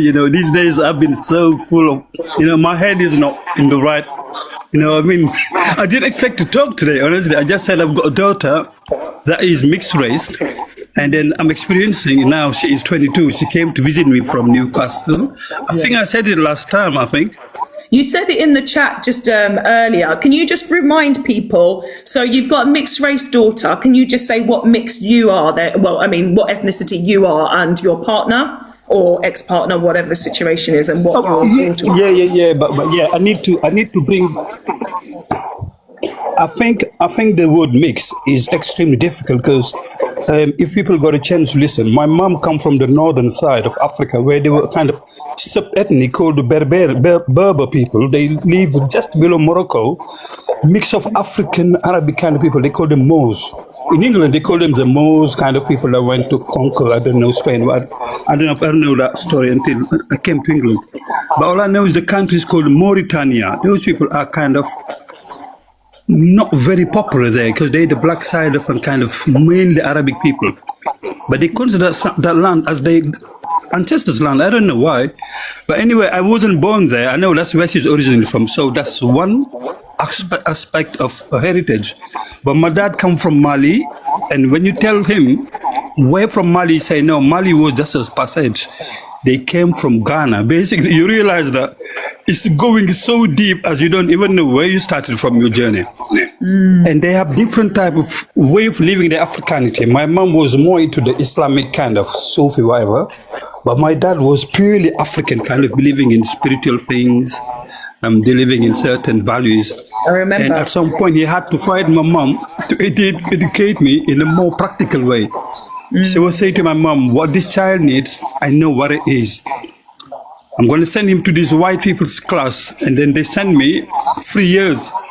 Can you just before time? Can you just clarify your mother's side? Because I heard the bit about your father's side. It was a bit it was obviously African and complex around in that area in North Africa. But what about your mother, please? Yeah. My mom was very deep. When I say deep, means she had this kind of spiritual element in her. What was your ethnicity of your mother? Mauritanian. When I say in England, they call them as the Moors. Oh, did I miss that part then? So your mother's from Mauritania and your dad's from Mali? Yeah, voilà. But so I was born in Senegal, which is. So you were born in Senegal. I was born in Senegal. And you're northern. You class yourself as North African. Yeah, in Senegal. Okay, and then what's the ethnicity of your partner, or the child's mother? Your child's mother? No, my daughter. I've got a daughter that is turned 22 now, and she's her mom is from Newcastle. She's an English woman from Newcastle. Okay, we got there in the end, guys. We got there in the end. So, Izzy, you are North African. Your partner is white English, and your daughter is a mix of both of those. Thank you so much, Izzy. We finally got there. Okay, so now could you tell me a little bit about what you think about her experiences potentially? As you said, your daughter recently visited you. Have you actually thought about any sort of instances or any difficulties that you guys have had regarding your ethnicities? Have there been ways that you've managed to connect with Yeah, it's been very hard. Okay. Tell us when the child was in nursery, because I was her main carer. Her mom wasn't very well, so she came through section cesarean. So for the first 4 years of her life, I was the mom, the dad, everything.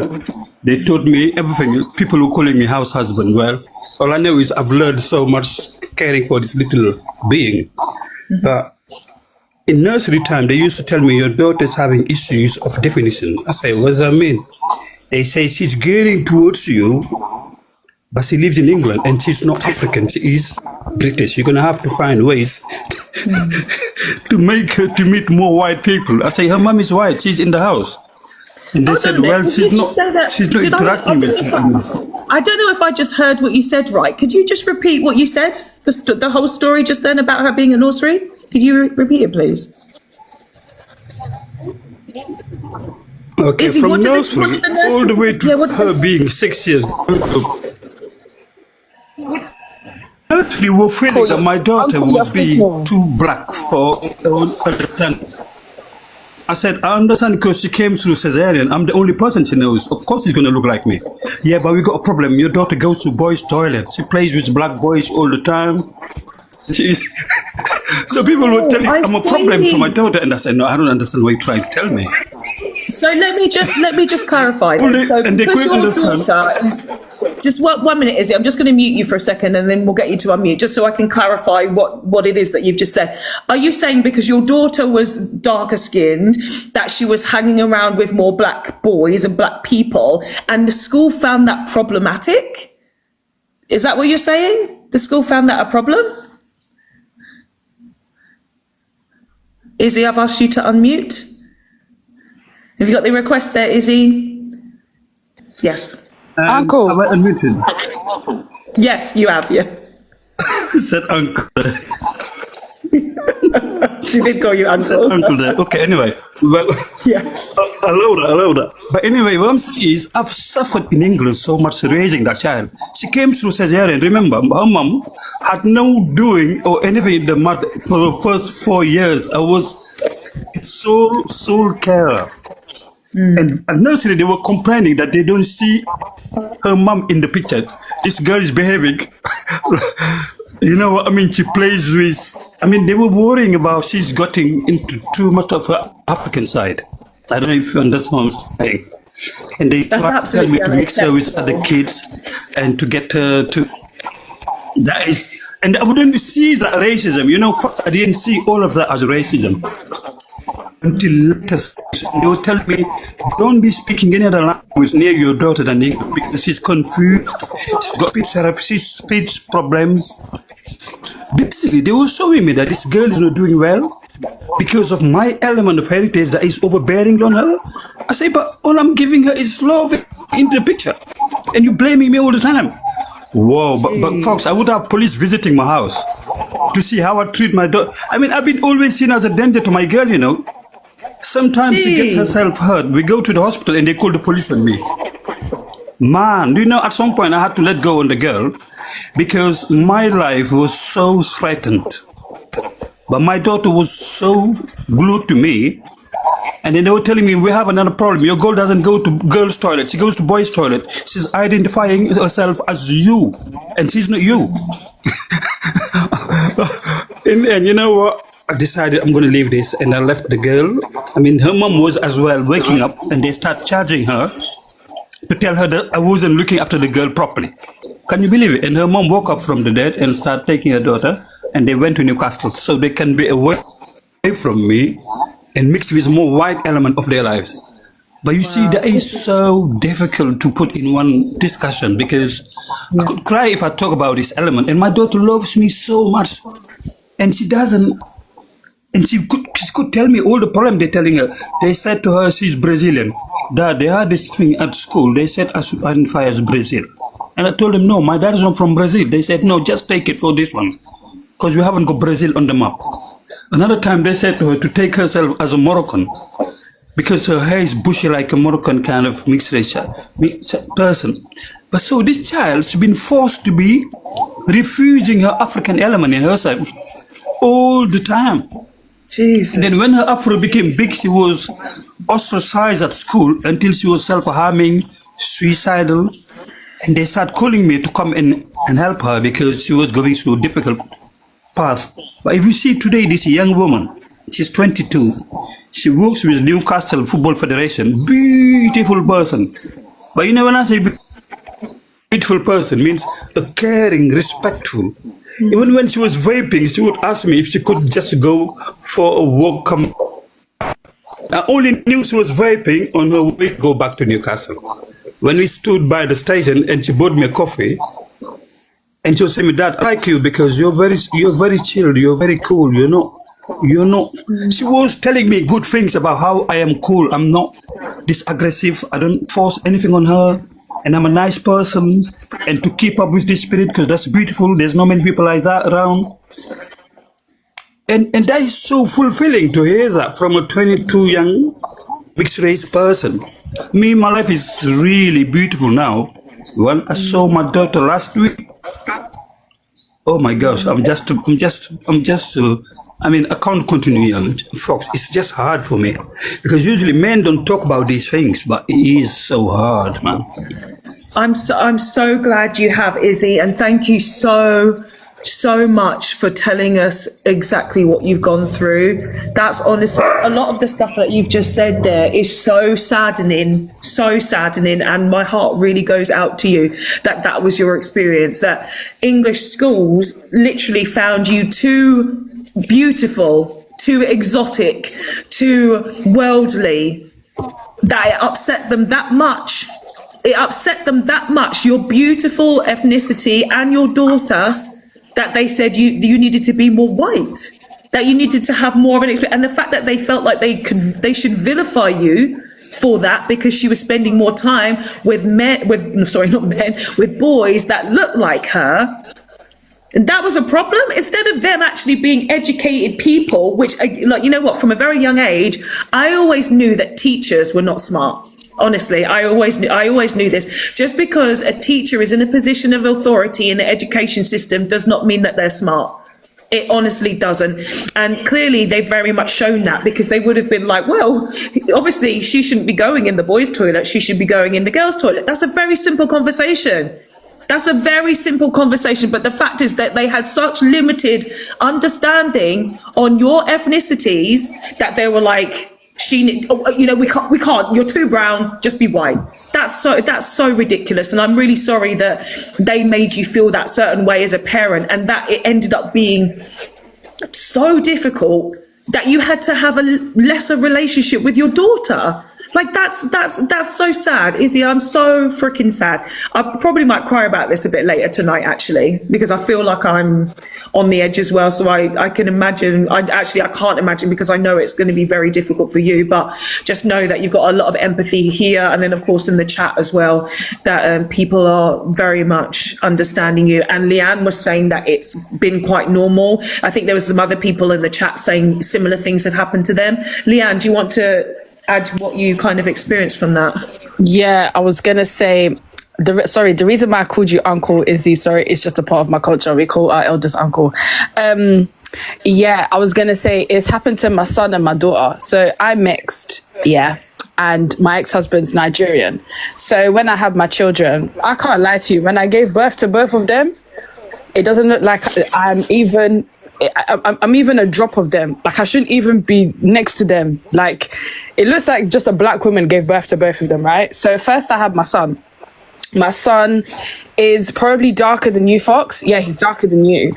So when I gave birth to him, it was I got it for about 2 years straight. So, you give birth to them, you go and get birth certificate, you do the immunization, 6 weeks, however, you do it like 4 times, I think it is. Every appointment I would get, before we continue with the appointment, I just need to ask for safeguarding and legal reasons. Are you the legal guardian? And I would say, no, I'm not the legal guardian. I literally pushed this little child out of my vagina. We have the same surname. I would get that for years. And then also, because my son, I could see around like around 2 years old, he started to get autistic traits. So one of the traits was he wouldn't allow anyone to touch his hair. So I started growing out his hair. I would do twists, I would do plaits. And then like everyone around him would be like, oh, that's a boy. That's a girl. We could dress our child in full Nike tracksuit, head to toe Nike blue tracksuit. They would still say, oh, how is she? Our neighbors would always say, how is she? How is she doing? I'd be like, Isaac is fine. And then they'd be like, oh, okay. And then anytime I would like take him anywhere, like I could be in Sainsbury's with him. This is when it was just him. I could be out anywhere with him. People would look at me and just be like, oh, is that your son? Or like, is that your cousin? And I'd be like, no, that is literally my son. And I even get it now. My son is 8 years old. People will tell me to my face, my son looks nothing like me, but it's purely to do with the fact that he's darker. and I'm mixed. That's literally because when I actually ask people that know me and him, say, oh, does Isaac look like me? They'll be like, yeah, he's got the same nose, same eyes. He looks exactly like you. He's your twin. But people just can't see past the color of his skin. Oh, because he's so dark and Leanne, you're so fair, he is not your child. I think I'll get this till the day I die. My daughter, on the other hand, I had the same problem with her. When she was born, she was also, she got darker, but then she had eczema. So with the eczema, she had to get intensive treatment and she had to use, steroid cream that they give to babies.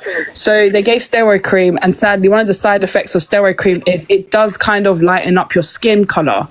So from that, she's more of a caramelly, I don't know how to describe, she's more on the caramel side of a skin tone. When I realized after we've done the whole extensive eczema treatment and now she's a bit more caramel, oh yeah, you know what? Alea looks just like you. Alea's your twin. And I'm like, you flipping racists. Like, she actually doesn't really look like me. I'm going to be honest. It would be nice. But yeah, and then I remember my daughter, when she was in nursery, I'm sure I've said this in your life before, Fox, but I'll say it again for the purpose of the live. My daughter was in nursery, and again, she was born in 2019, so that was around just before COVID and whatnot. But I'm very African, so with my children, they are grown up in such an African household, in such an African way. They know Afrobeats before they could talk. Like, they love Afrobeats till they die. Like, me and my kid, yeah, anyway. So my children are very like proud in their black skin, very proud of their hair, they're very proud of themselves, of who they are, and they're very small. Like, at that point she was only nursery's 3 and 4, yeah, 3 and 4. So she's gone to nursery now, and then one of the teachers has like pulled me up, and I was like, yeah, hi, are you telling me that she's done something amazing? Because that's what they would normally do. Oh yeah, she's done amazing, she's gonna get a certificate. But then she had a little concern in her face. I was like, my daughter hasn't heard something. So what's going on? It's like, yeah, hi, Alea's mum. We just want to just stop you for a minute. I was like, okay. He goes, we don't really know how to say this, but obviously we have to tell you. So I was like, what? Like, you guys are trying to make it like it's a safeguarding concern. Like, what's going on? So like, yeah, so we don't really know how to say this, but like, long story short, because this is not long after like George Floyd protests and all this other crap, so everyone's like hyper aware of racism now. Everyone's a trope of racism. Yeah, we don't know how to say this, but like your daughter, it was lunchtime and she was playing at lunchtime with her friends, and I said, yeah, okay. So she was playing with her friends, and the white girls were basically saying to her that she's not allowed to play with them because she's not white. I said, okay, so what did you do? And then before what did you do, what did my daughter do? And then they said, oh, my daughter basically said, I don't want nothing to do with you then because I like my hair. And I said, that's my girl. I said, that's my girl. I said, but what did you do? And they were like, oh, but, we just don't like the fact that, like, your daughter, because basically when my daughter said that, I don't want to play with you anyway, because she said that I'm brown. She refers to herself and me as brown, because, kids, they don't understand the concept of black yet. So everything to her is brown. So she was like, yeah, but my mum is brown and I'm brown and I don't like white people. That's exactly what my daughter said. So I said, yeah, kind of not cool that my daughter said that, but I can't lie. Considering my family history, don't blame her for saying it. Yeah. But yeah, I'm just going to tell people in the chat that Leanne does have a very complicated background, and she kindly shared this with us a few weeks ago. You did say on your white side just how it is. So this is where people need to understand that the trauma that happens when we have black or whatever, and another side, that half of your family, like your very first experiences of racism or discrimination, can literally be in your own home, with the place where you're supposed to feel the most safe, the most confident. You're supposed to be able to go to your parents about all these problems. And unfortunately, what happens in mixed race or mixed ethnicity or biracial families, that it just not is a safe space, and you experience these things. So of course it does end up going to yourself and potentially your children as well, which is what Leanne is saying. Yeah. I'll probably say my story probably after Nikita, because I've said it before, whatever else, and let other people speak. But just long story short, my daughter is very aware of her race, and she experienced racism, and she was only 3. And then in total, in terms of a parent experiencing racism for my children, I received that from birth. So Uncle Izzy, I get you, don't worry. Yeah, see, that's the thing. And when we have people like Chilled Guy trying to deny and try to say that, you know, that we hold ourselves back with racism, like how are you going to tell a 3-year-old or a 5-year-old or however old we are as children that racism is not something that we should be bothered about as children? Like, that's really messed up. And I'm really glad, Leanne, that you've really taken it upon yourself to instill a lot of the African culture into your children. Obviously, I follow you back, so I've seen Yeah, some girl. of the stuff. Yeah, I love my African roots down. Yes, yeah, But honestly, I don't want people to think, oh yeah, but she don't like care for her white side. Sorry, we live in a white country. They can see the what do we call it? The culture or lack of culture in this country for herself. She can see that for herself. I don't need to instill British culture, because if we really get down to it, British culture is actually stolen countries from other countries to try and make it your own. So there's not really much to teach when it comes to the white side. So love my black culture down. But yeah, go ahead.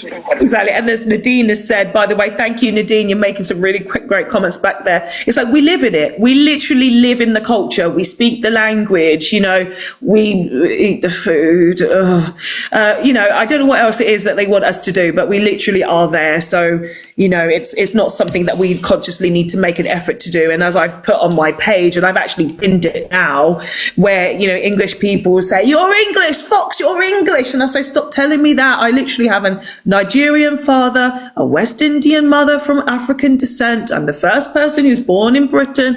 Britain is the land I was born on. I don't really recognize colonized England, because if you look at my passport, it doesn't say I was born, you know, it doesn't say I'm an English citizen. It tells me I'm a British citizen. So I'm all right with that. Like, British is my nationality, but my heritage, and I don't really have a heritage. As I say, I'm very colonized, so I don't really have a heritage, or, you know, I'm just very happy to be me as a human being, right? I'm very happy to be me. But like, I do think it is so important of everybody, whether you're black, brown, however you like to identify, even if you're white, is literally embrace your culture, embrace your traditions, all these sort of things, and learn how they actually have been adapted and can be adapted, and how other people can also embrace these things if you're willing to open up yourself and share these things as well. And it's really important, especially as us as black and brown people or mixed people, to remember what our ancestors went through before us. You know, they struggled. They really struggled.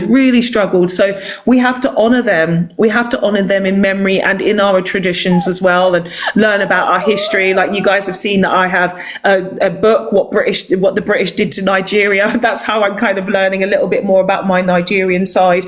And as I mentioned earlier, about my mum, just kind of learning now, because from when she was 6 up until in her 60s, she hadn't been back to Grenada. So she's had to do a lot of learning as well herself. And I'm really glad that she's on that journey too. So yeah. Thank you so much, Leanne. Okay, we've got, I don't know if you're on Teacup at the top, Nikita. Are you there, dear? You've put yourself on Teacup, so maybe when you come back, you'll be able to say a little bit more. But I just want to say thank you so much to everybody in the chat in this meantime. Thank you so much to the mods who are also here. Thank you so much for keeping it real. Like Leanne said earlier, you always make us laugh down there. You always keep it on point. I did, to tell everybody, I didn't announce it, I did block that debater. Thank you, Nikita. I'm just going to bring you in a minute. I did block that debate person because they were just rude. I didn't like how they spoke to Leanne. So that was an immediate block for that person. They didn't have the patience to wait up on the panel. And if you interrupt other people, then you show that actually you probably don't have the intelligence to be in this space, because clearly I like intelligent people around here. So yes, Nikita, are you back? You just popped up and I heard your voice, and then you went on Teacup again. Maybe you're not back. So yes, thank you so much. Okay, let me do a little bit of housekeeping in the meantime. And I don't normally do this. Nikita, you keep coming. Stop teasing me, Nikita. You're like Texting people, I'm Nikita. so sorry. It's not me. It's my husband. He keeps calling me and I'm like, can you get off the phone? Get off the phone. Right, that's okay. We'll bring you in real shortly. I'm just going to tell the people about the live. So I'm going to remind people, thank you so much, everybody, for being here. Thank you so much for listening. Thank you for being on the panel. Thank you for the comments down there in the chat section.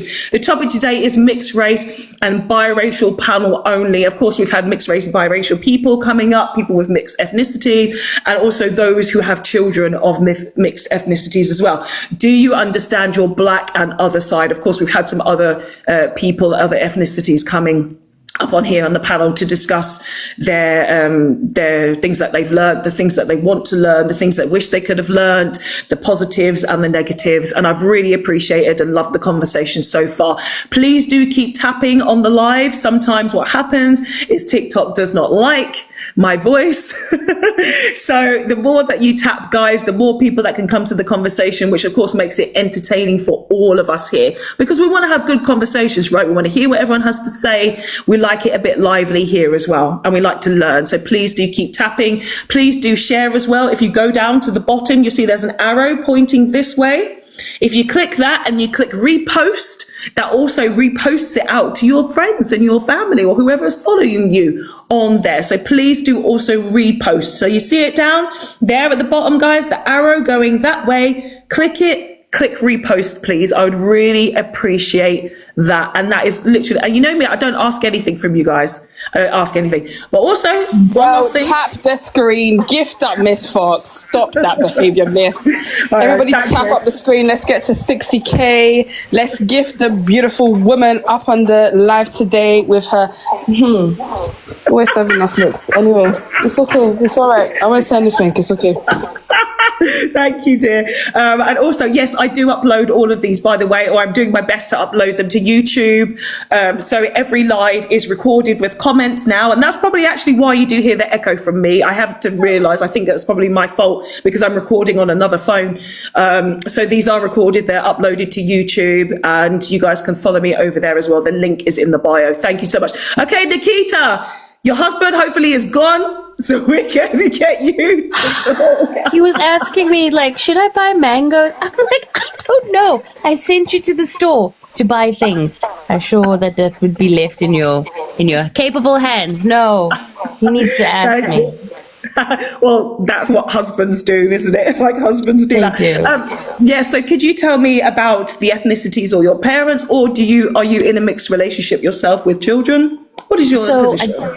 So I don't have any kids. I am in a mixed relationship, but I'll give you a bit of my own background. So I'm actually South African, but I am what is considered in South Africa colored. I know that this is a term that, in the UK and in America is not very fond of, but it is, I think, a term that I identify with because I come from a community of colored people, which means my parents are mixed, my grandparents are mixed, my grandparents' parents are mixed, and so when we talk about in South Africa having your black culture, it's not just the skin color. It's like, what language do you speak? What is your family's traditions? And that is like a large number. So even in South Africa, generally black people will not just say like, oh, I'm black. They're like, no, I'm Xhosa, I'm Zulu, I'm Pedi, I'm Venda, I'm whatever. As a colored person, we don't have this. So we were just slapped with the identity of being not white and not black. So in that sense, do I understand the other parts? But, I'm a third African, I'm a third white, a European, and I'm a third Asian. Where do I start? Which one? I'm not sure.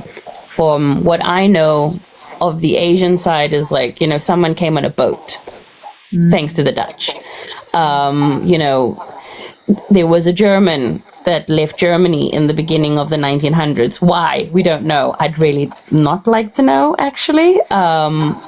There are, for instance, the Black African tribes in my family, right? My grandfather, his parents died very young. He ended up staying with an older sister of his, lost touch with the culture. So that is something that as a person, like as you said earlier, you've been colonized. The same. I am a product of colonialism. My history is only as far back as what my grandparents have told us or remember. It doesn't go any further. I speak English. I speak Afrikaans, which is obviously also a colonizing language, a subsidiary of Dutch. But that's about it, right? I was born in 1985, so I was born in the apartheid government. I started school for non-whites only. I remember going to the supermarket when I was, 4 years old, and we went to the back entrance of the supermarket, not the front entrance. And I just thought we always went through the back because, it's where we park the car. Meanwhile, we couldn't go through the front. Dude, the thing isn't, see, this is what a lot of, I'm going to bring up white people, if you're here in the chat, prepare to be triggered. Nikita's just said she was born in 1985. 1985. What we get, and probably it's the same for you, Nikita, in South Africa, is they try to gaslight us a lot and say, well, it was in the past. It happened ages ago. Even when I was a kid, and I don't know if I've even told this story before. I went on a Spanish exchange at the age of 12. They made me go in the colored line at 12. So it was me and 3 other white boys from my class. 3 other white boys from my class. And there was a group of Somalian kids who were also around at that time when we went to Spain, right? So the Somalian kids had to go in one line, and they said, you, as in me, you go in that line it was a museum, by the way. It was a museum that we were going into. This is the line for you. This is the line for everybody else, including my teachers. So I didn't even get to go in with my teachers and my other 3 school friends. And I was standing there in the line thinking, why am I over here? Because I don't even know any of these people here. I don't know them. Why am I going in the line with them? And it was only, of course, a few years later where I was like, this was in Spain. This was in Barcelona, like around Barcelona. It was actually sort of just outside of Barcelona actually, I think we were going into the Sagrada Familia, maybe. I can't remember. I really can't remember. But it was Spain. It was around Barcelona. Where is the place called? No, I can't remember. But that literally happened when I was 12. It happened. And again, as I say, years later, I was just like, why did they separate me? And then eventually, of course, because you don't get taught about race, well, some of us don't get taught about race. And I was like, Jesus, that was about race. That literally happened. Good question, Hermit Sapien. By the way, good to see you. Why didn't the teachers intervene? Because they were white. Yeah. Because they were white. Of course, why would they intervene? It's the same system. It's the same ideology. They would have thought it was normal. It's like, what harm does it do, right? It's always that, what harm does it do? And as a South African, I grew up in South Africa, and I think I didn't realize just how much, the racial divide had affected me. And then someone said in the comments, it ended in 1994. Yes, sure, it ended in 94. But I think a lot of people forgot the lead up to that. So like 92, 93, there was a lot of political violence. In fact, in 1993, there was a terrorist act in South Africa, which was political violence, and a group that was sort of anti another group decided to go into a church and terrorize everybody. My cousins passed away. They did not make it through that, like 100 and something odd people, I don't know, 20, I can't remember. That had happened. It was 93.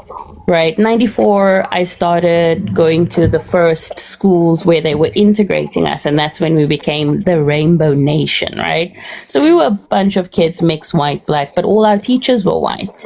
And I think the teachers did luckily a really good job because I didn't feel that there was a difference between me and any of the other kids. So I think maybe for that case, the teachers were really good and were not to the core. But when I went to high school, my parents moved out of the city. I'm from Cape Town, and we moved a little bit like an hour away to a very old, conservative, predominantly white Afrikaner area.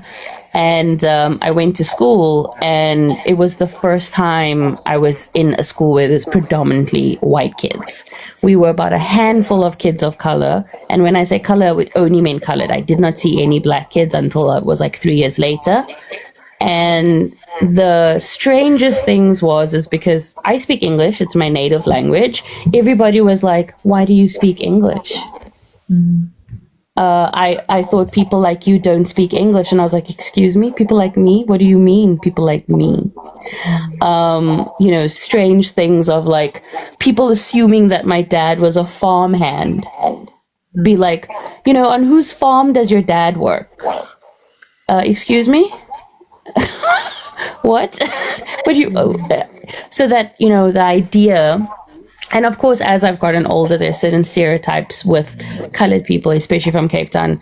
There's a stereotype that we are, the gangsters, missing the teeth, the knife people, all of these. And of course, going into the workplace, having white coworkers, there's always this comment of, throwing the stereotypical slang at me, using words differently. And saying like, oh, your English is really good for someone like you, for someone like me. Yeah, they always can't help it. They can't help but throw in these backhanded, sideways comments to try to humiliate you or to make you feel lesser than, like knowing English is the standard of how life should be. Like, there are how many thousands of languages in the world, and people from that descent only know one language and they don't even speak it well themselves. So actually it is quite a compliment when they say that to you, because generally they're commenting on how much better your English is than theirs. Like, seriously, that's why they actually do say it at the end of the day.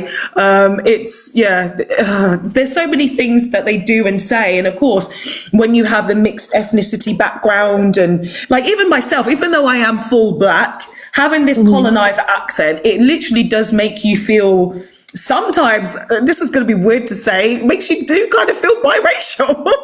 Like growing up in the UK and having so much whiteness pushed upon you. Like, I asked the question to, I think it was to Autonomy earlier, how do you identify? And there probably was a time where I maybe not felt white, but I definitely wanted to be white because I wanted to fit in, right? I remember when I was younger, seeing all my friends, right, having fringes, right? They had fringes. And I remember cutting my hair off, and of course my afro just ended up standing up like this. And my teacher was like, well, why did you just do that for? And I didn't have any explanation for her because I was you did the same thing, Leanne. I was in Nadine as well, same when I was young. Oh my God. Traumatized. I wanted a fringe like everybody else, and I said, no. I wore a headband for like a month straight. Oh my God, look, in the chat, Eva the same, Malia, I think we've all done it. To be fair, I have like curly hair as well. Like, I'm a 3BC, and that was another thing that I had to get over as well. It took me moving to Japan to get used to my own natural hair texture, because I have a mother and a sister who is leaning more to the Asian side, and with the black hair that just like, you can stand outside the window and then your hair's dry kind of hair. And I have the afro hair that needs to be, used with lava to straighten. So I spent my whole, like, maybe from the ages of like 7 until like maybe 27, relaxing my hair. My hair never grew past my shoulders, because it was just, has to be straight. Washing my hair 2 times a week, blow drying, flat ironing, doing the whole thing just so that I could have this straight hair. But then also realizing that my mother was perpetuating the anti-blackness as well by constantly reminding me, look at your hair. Why is your hair like that? It's so crazy. You look crazy with your hair. And, it's so big. Maybe you should tie it down. And it took me moving to Japan, where I had no relaxer. Humidity is insane. Where I was just like, no, we're not doing this. And I embraced my curls. And then I did something else where now I have the micro curly bang. Oh my God. Not for the faint hearted for the first time, but yes, it gets there. It gets better. But sometimes you cut it too short and then you're like, why do I have,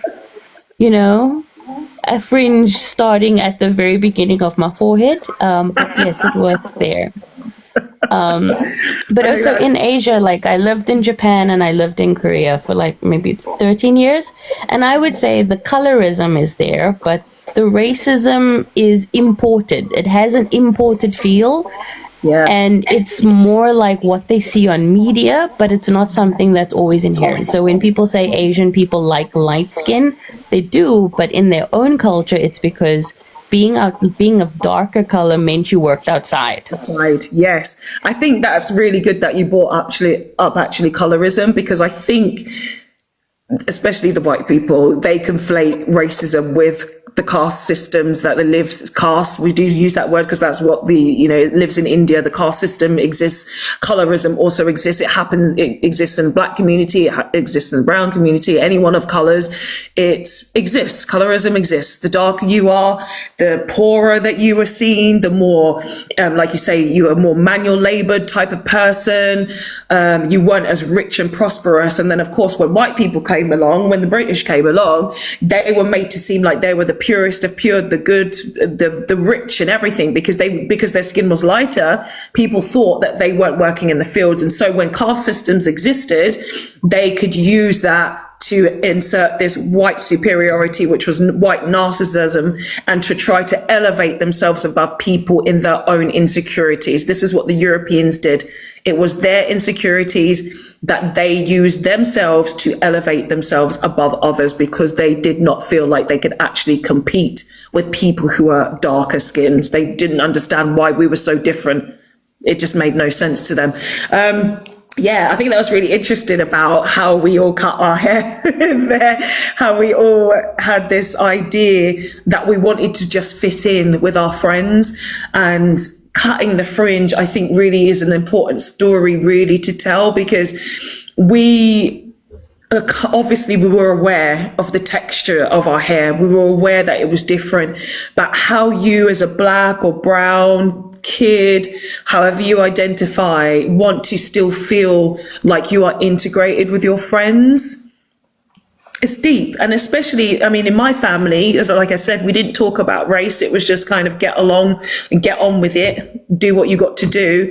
And the one thing, of course, that my mum said when I got home, actually my teacher did speak to my mum, and it was kind of, why did you do that? And now what am I supposed to do with your hair? So I had just like a tiny plait. I had like the tiniest plait at the front of my head, and then I think they tried to like clip it to the side. It just looked ridiculous.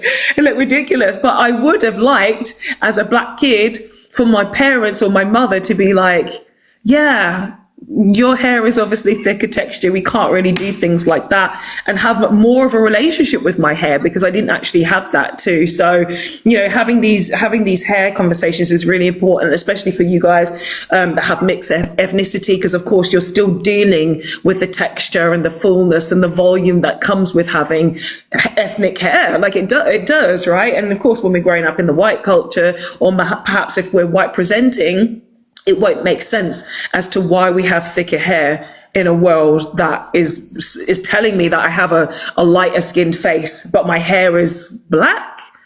This stuff can be very confusing for a child, very, very confusing for a child. Right, we're just going to let up the last person. I don't know if this person is going to be, sometimes, you know what, sometimes when you have a last person, they can either bring it home nicely or they can actually be absolutely terrible. So we're just going to run out.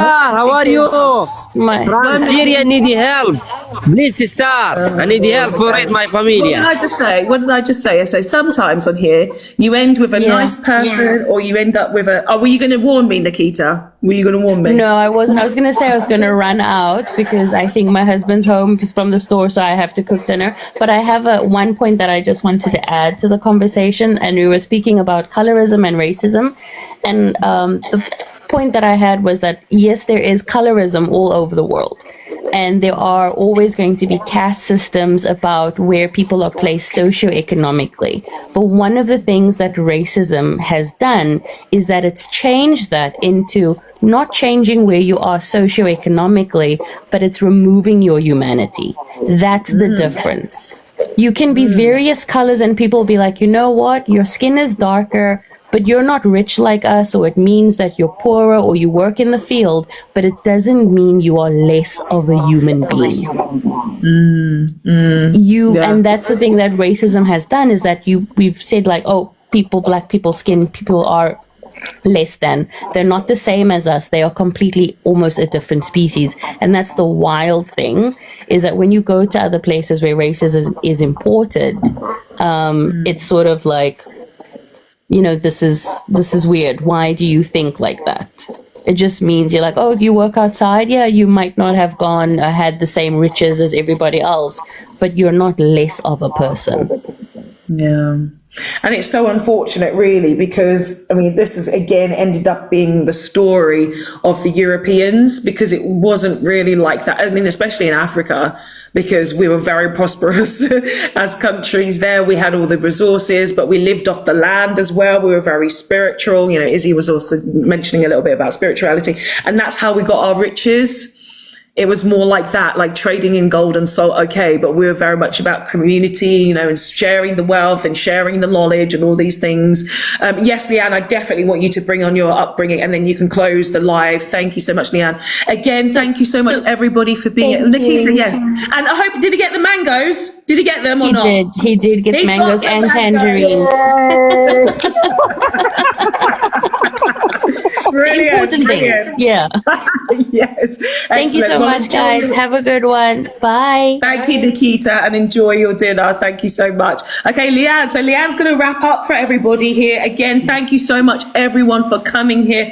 Thank you so much to the mods. Thank you to you guys who come up on the panel. Thank you to you guys in the chat. Really appreciate you all being here. There's also a thing I should say, which I always forget to say, is that if there's any comments in the chat that you think we should block as well, please do. And when I dropped that Duchess earlier, by the way, it was because you guys all said down there she should be dropped. That's why I dropped her. So this is a team effort, guys. When you notice something, clock it. You know, the mods will clock it, or I will also clock it, you know, and it's always important that we have a really nice, comfortable space where we can all talk and all communicate. So again, thank you everybody for being very vocal down there in the chat and also up on the panel. Miss Leanne, take it away, sister. Oh, sister. Okay, just to wrap up, you know, because apparently I'm the only sane one here today. So, you know, hi guys, if you don't know, name's Leanne. Getting a bit shy now. Mum is black, dad is white. Mum is Ghanaian with a bit of French roots, and then dad British, English, geezer, not even Jack the lad, just a British man. Yeah, that's the only way to describe him. Bald head, big belly, love a black woman down. You know, he love his fufu and pepper. So yeah, cool. Growing up, this existed before I even existed in the world. Mum and dad, when they became boyfriend and girlfriend, dad grew up in East London, Cockney, oi oi, that one, the markets. Mum, Ghanaian, humble, nurse. Oh, I've come here to study. I'm going to get my books. She brought her mum over as well from Ghana, wherever else. When they became boyfriend and girlfriend, my dad's family, particularly the mum and dad, despised my dad, didn't, let's say, give blessing to the relationship of boyfriend and girlfriend. Africans as a whole, we love family. That family is a part of the culture. My mum is also a diehard Christian, so she's praying. It wasn't just a fickle relationship, you know, they actually got married. They got married, still didn't get the blessing from my dad's side of the family, so there was no white people present at the wedding. Then they had me. I'm the firstborn of 4. So between them getting married and me being the firstborn, my mum was praying, my mum was sending letters throughout the whole entire time of them being together in a relationship, then getting married, and then before they had me, my mum was sending letters non-stop. They were receiving it, they wouldn't send anything back. I was then born. They then agreed to a meeting with my mum and meeting me as a baby. So they went to my dad's parents' house in East London, sat down. They said, you know what, my mum is not like the other black people. She's not like a typical black person. She's actually kind of well-spoken. She's not like the others, you know, the typical racist language that they spewed. They said that they can start to get to know her and get to know me, because I'm actually now that I think about it, I'm actually their grandchild. So yeah, and then in that meeting, my dad gave a picture of me as a baby to them but I don't know, it's not now, but back in the day, parents would love to hang pictures on their living room everywhere, like it's just a thing. So my mum and my dad gave a picture of me as a baby for them to hang up in their living room. Cool, did that. Simple. My mum prayed, whatever. The next day, my dad went back to his parents' house because he said that he needed something from his family attic somewhere.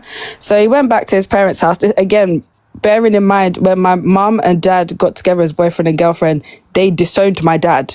So them doing that meeting when I was then born, that's also my dad actually starting to build a relationship again with his parents.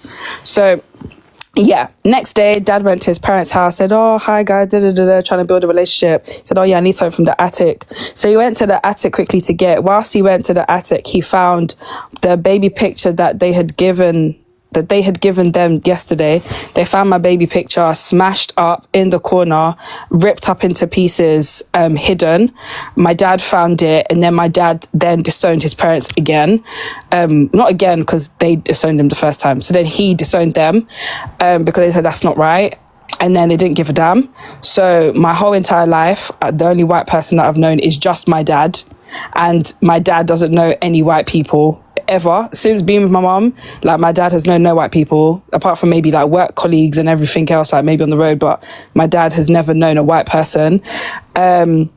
So my dad was surrounded by black people. Everyone on my mum's side accepted my dad. How my dad was is, you know what, thinking about it, my dad was just like me. He was a black person in disguise. You'd see him chop fufu. You'd see him having pepper. You'd see him wearing kente. He knew the gospel. He'd go to church services. The way my mum would beat me is the same way my dad would beat me. Like, there was no difference. Just because my dad looked white doesn't mean he acted white. My dad was a black man. I don't even give a damn. He was a black man. He would speak tree. He'd greet black people if, like, when his cars would break down or they'd be in the garage for fixing and we take bus, he'd be talking to the black women on the bus. Like, it's just how my dad was. My dad loved black culture down. Cool. So then now, as I'm growing up, obviously you're mixed race. You're like, whoa, I'm half black, half white. Whoa, my dad is one color, my mum is white color. So obviously, you know all your black people because, you know, we go to funerals, go to weddings, especially funerals. Us and Ghanaians and funerals, that's our number one function. So, you know your family history on that side. You know, I'm loving the Ghanaian culture, the music. But then I'm asking my dad, like, Daddy, like, where's your family? And then my dad is just very stum. When I was younger, very stum. But then when I got into my teens, I then started to realize my dad had emotion towards it, but didn't really speak too much on it. My mum would tell us growing up as well, like, yeah, cool, like, daddy's side of the family is not really good for you. She tried her best to, like, get them to like us and get to know us, but she said, for the best of you guys, it's just never going to work. My dad, again, when I was a teenager, he started opening up because he saw it was age appropriate for me to know, because I'm the eldest. Because I'm one of 4, by the way. So yeah, my dad would then start telling me, yeah, like, my family members, his brothers, aunties, cousins, mum and dad especially, they despised us. They would not like us because my dad would tell me how much they despised my mum, and obviously the story about my baby picture being smashed up. Cool. So now my dad, sadly, that filtrated to how he approached life. My dad sadly had anger issues, and again, it stems from childhood and it extends from the racism from his family. So my dad had a very, like, hot temper, which, as a child, already trying to navigate that, you don't have one side of your family, but yet society is telling you, oh, you need to be fetishized because you got curly hair, and, like, you're supposed to have, like, colored eyes, and, like, you're supposed to be the quote unquote optimum of pretty, but that same pretty that everyone fetishizes is the same thing that people in your own family hate you for. Is mad. It's it's twisted. So yeah, then you've got the whole thing of you're not really black, but then, like, all you know is black. So you've got that part of you as well that's, like, confusing your brain. And then, you know, you're supposed to wear your curly hair. You're not supposed to really I'm not allowed to have braids and weave. And back in the day it was pick and drop. I'm not allowed to do that because I'm being black. But then all my black friends around me, because sadly, again, how I am, and people that have hung around me on TikTok have known, I'm very much African. Like, I'm a fob. I'm very, very Ghanaian. It's very bad sometimes, like, it's too much. But that's how I've been since a child. So naturally, when I was in secondary school, naturally, all my Ghanaian, Nigerian, all the African people would gravitate towards me. I had a lot of Ghanaian people. Even now, all my friends say, Leanne, you're more Ghanaian than me. And I'm proud, but in the same breath, it's a bit of a scary thing that people say to me, but I'm proud anyway.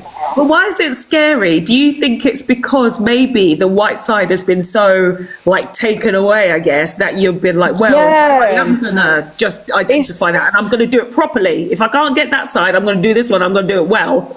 You know what? I don't even realize I do it because I'm so, like, our family is so ingrained in my mum's culture. I didn't even realize how African I've become. Like, I genuinely, like, if people say, what's your favorite food, or where if I was to take you on a date, where we're going, I want to chop banku and okra soup. I'm going to have swallow on my first date. I don't give a heck. And I'll have oil on my fingers. And people be like, are you all right? Like, you don't want steak or fish and chip? Or no, I want my banku and okra. I'm craving. Watch it. Like, I love that. That's excellent. yeah, like, and I don't know, maybe it's so ingrained in me. I have broken it down when I was younger, I broke it down that, yeah, because I don't have the white side, I don't have the white culture.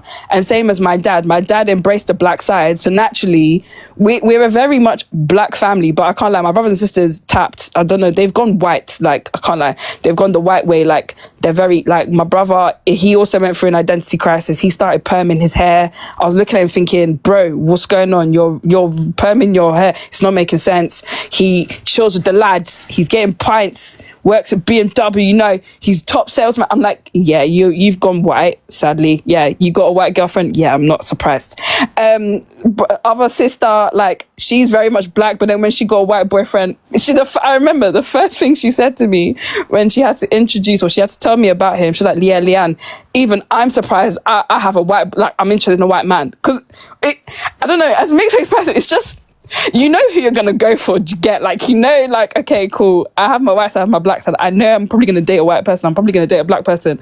So when, like, my sister, we was just like, Stephanie, what's going on? Like, white? And she was like, yeah, Leanne, even I don't get it either. But it's fine, I'll be accepting. You know, like, people say there's a spicy white. Spicy white. That's so fun. I think it is funny, like, talking about dating and relationships. And of course, like, the probability is, as a black person, as a brown person, you're going to maybe date a white person. But I've definitely recognized as I've got older, like, the consequences of that. There are such big consequences. And I've been thinking about this probably in the run up of this conversation today, that I would have been able to add some more things as a mixed race, because most of the people I have dated have been white. And up until I was in my 20s, I would kept saying, I'm going to have twins. I want to have children. I want to have children. I want to have children. And then the universe took me off on another path and was like, no, Fox, you're going down the independent route. You're going to do all this stuff in your life. You're going to be a strong single woman up until your 40s. And so, of course, the further I got away from having the children and the family, the more I was like, oh, okay, so this is where I'm at. And it's allowed me to see the world in such a bigger perspective, because of course when you do bring children into the world, your world does get a little bit smaller, because you're just focusing on making sure that your kids are okay, right? You're focusing on them a lot of the time, and you want them to be safe, you want them to be healthy, you want them to be protected. So if I had brought mixed race children into the world at that time when I was in my 20s, I would have not have been prepared at all. First of all, to have children, and second of all, to have a white partner. Because when I look at the exes that I've had that have been white, they have been so underprepared racially, like very underprepared racially. They didn't even address me as being a black woman first and foremost. So I couldn't even imagine what it would be like for my kids and actually having to have conversations about race with them. Like, I couldn't do it. I could do it now. I definitely could do it now, but I'm not going to do it now. I'm not going to do it now. But yeah, hindsight is a very interesting thing. So yes, Leanne, carry on. Yeah, no, I was saying in terms of like race talks when I was growing up, because we was already in black culture, it was already like, we're already a pro-black space. So to have those conversations, it wasn't random, it wasn't weird, it was normal. Like, I'm going to a funeral, I'm serving drinks, because again, it's a part of the culture that the youngest serve the drinks. I'm getting an auntie approach me. Do you know how to speak tree? Yeah, I've had this conversation already 100 times with my mummy, you know, like, it's okay. Or you get people questioning you about your identity, it's fine. Me and my mummy and everybody in the house, we've had these conversations. So when people do it outside, it's not, I'm proud that you think that I'm not, because I'm going to prove you wrong. Because I'm Ghanaian and I'm not a fake one that, yeah, I just have the flag or it's just a part of my skin color. No, I'm through and through. So the race talks. I had that, and then my mom was in healthcare as well, so she had the whole health talk of be careful who you get with in terms of a black person, because black people sadly typically carry more diseases and immune issues. For example, sickle cell. My mom would, from young, my mom was saying that to me, be careful who you go for sickle cell. She even said she even said it sounds a bit problematic, but again, because my mom's coming from a healthcare perspective, I get it. Mom would say, if possible, please try and go for like a white partner, because sadly typically they have less. But I told my mom, she told me that when I was like maybe 9 or 10, I told her, Mommy, I'm dating black people, so you can tell that to Stephanie, Kyle and Daryl, but you know me. That's obviously a decision that she made herself based on what she was told. I mean, I actually do have sickle cell traits, by the way. I have to say this. I've got sickle cell traits, and and even to this day, I'm just like, what the fuck does that mean? Like, what does it even mean? Because honestly, I actually don't know. And when that supercell came up and they were talking about sickle cell, and I was like, okay, but there was other reasons why I actually didn't watch the show. I couldn't make it past. So anyway, side note. But yeah, it is interesting, because I mean, clearly black people don't have a problem with procreation. Like we do not suffer like sorts of way at all. From young I was questioning my mom. People even think I'm even tapped for asking. I asked my mom, and I still ask my mom now, why'd you go with a white man? Because in the same breath, people say, oh yeah, mixed race people carry unconscious bias. I'm sorry, there's a lot of black women, in particular, and black men that carry subconscious bias. I've been questioning my mom from young. I've lost count. Maybe I was as young as maybe 8 or 7. I asked my mom, Mommy, why is Daddy white? Why did you get with a white man? Okay, you're talking about sickle cell. Why did you do that?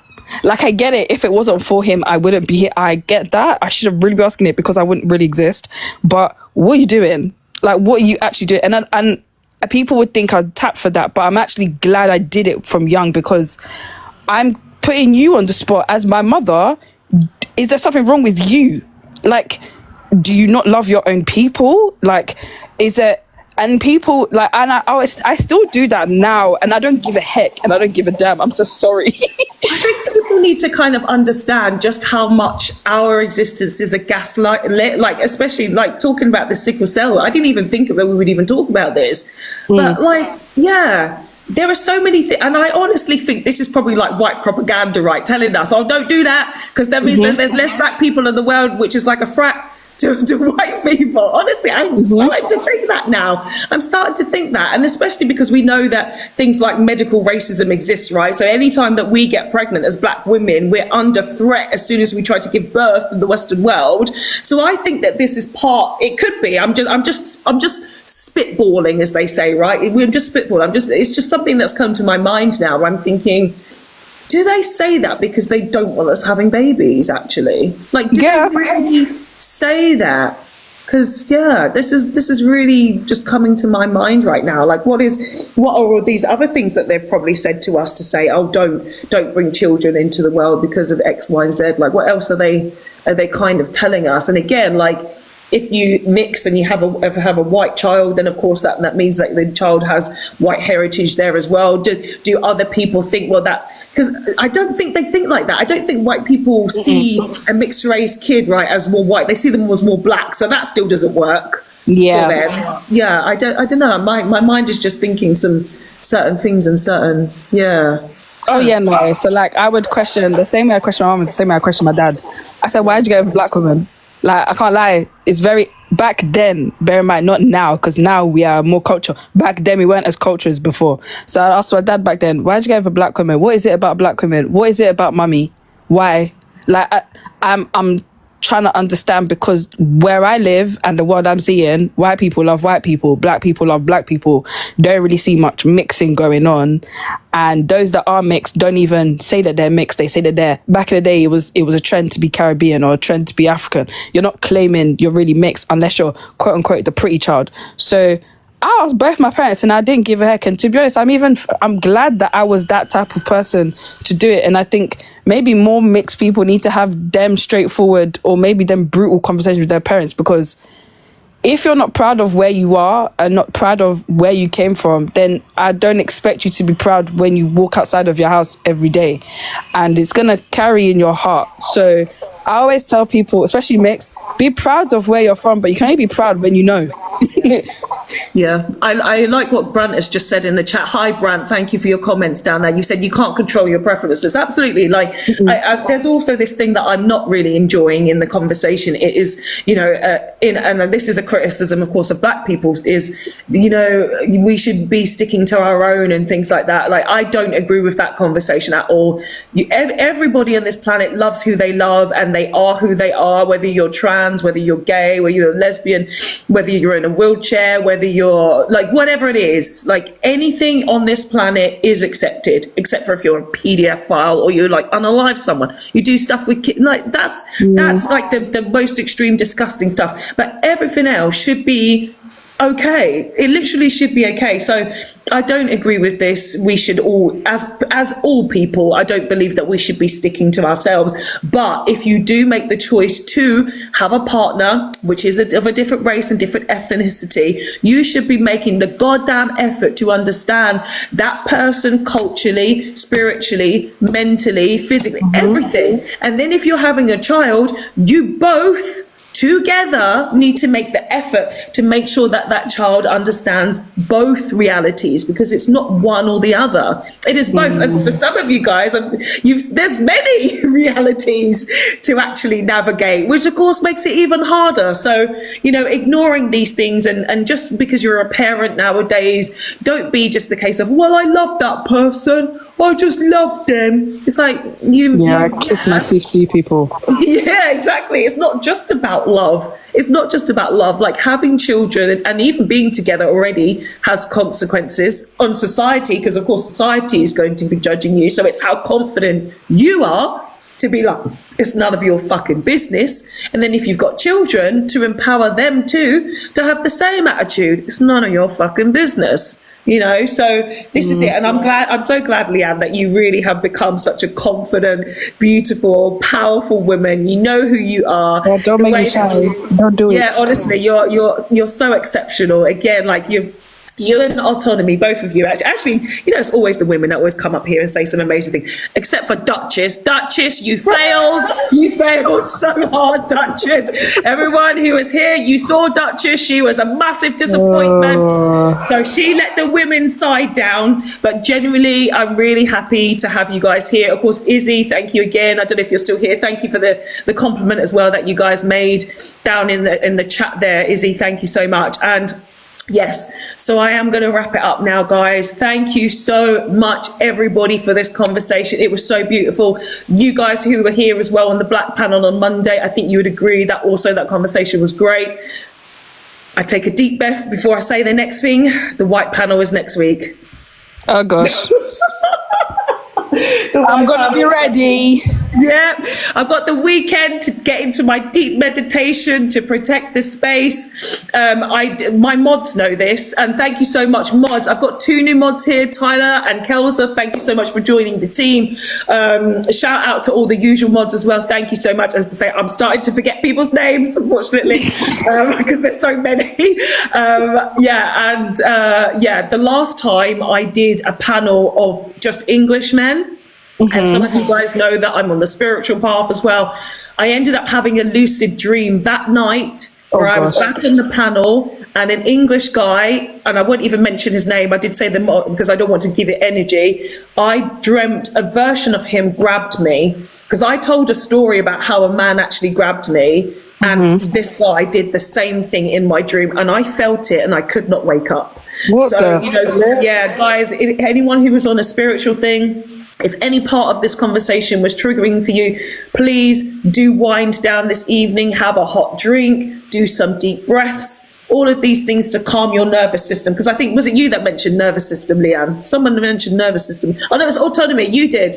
Autonomy, you mentioned nervous system. Yes, because you were going to anti-racist mum's class, so you were talking about that and breathing and things like that. So please, guys, especially for the white panel next week, it's going to require a lot, I think, because it's going to be white panel only, and we know exactly what. I need to start that live with a prayer, Yeah, I think Light some candles, like incense the shit out of everything, like get all the negative spirits and energy, and yeah, just make it as cleansing as possible so we actually don't take on a lot of the bullshit that's going to come with it, because it's definitely going to lead us down some terrible paths. Because I think what the most frustrating thing will be, and I don't know if this is an ADHD thing, but I don't think it is. I think it's just generally how we are more frustrated with stupidity. And I find that any time that I'm talking to predominantly white crowds and predominantly English crowds, like the education level just goes really far down. Bottom barrel, bottom.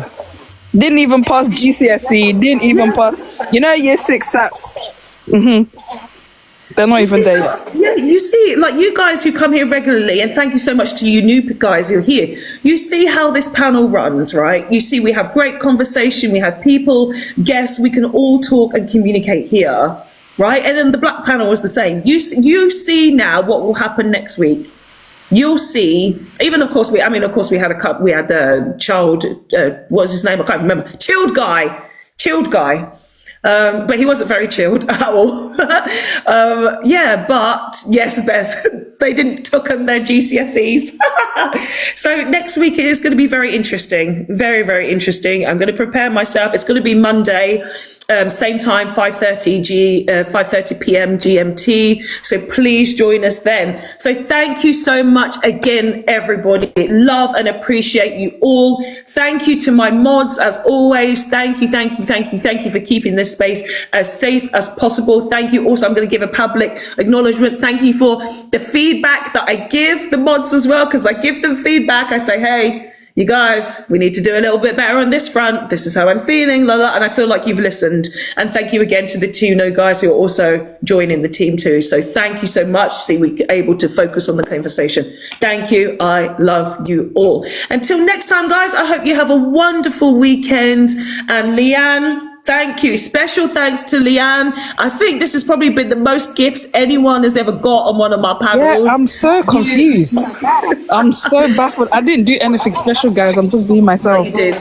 No, don't give me gift forks, please. No. You see, I'm giving them back to you. I'm giving them back to you.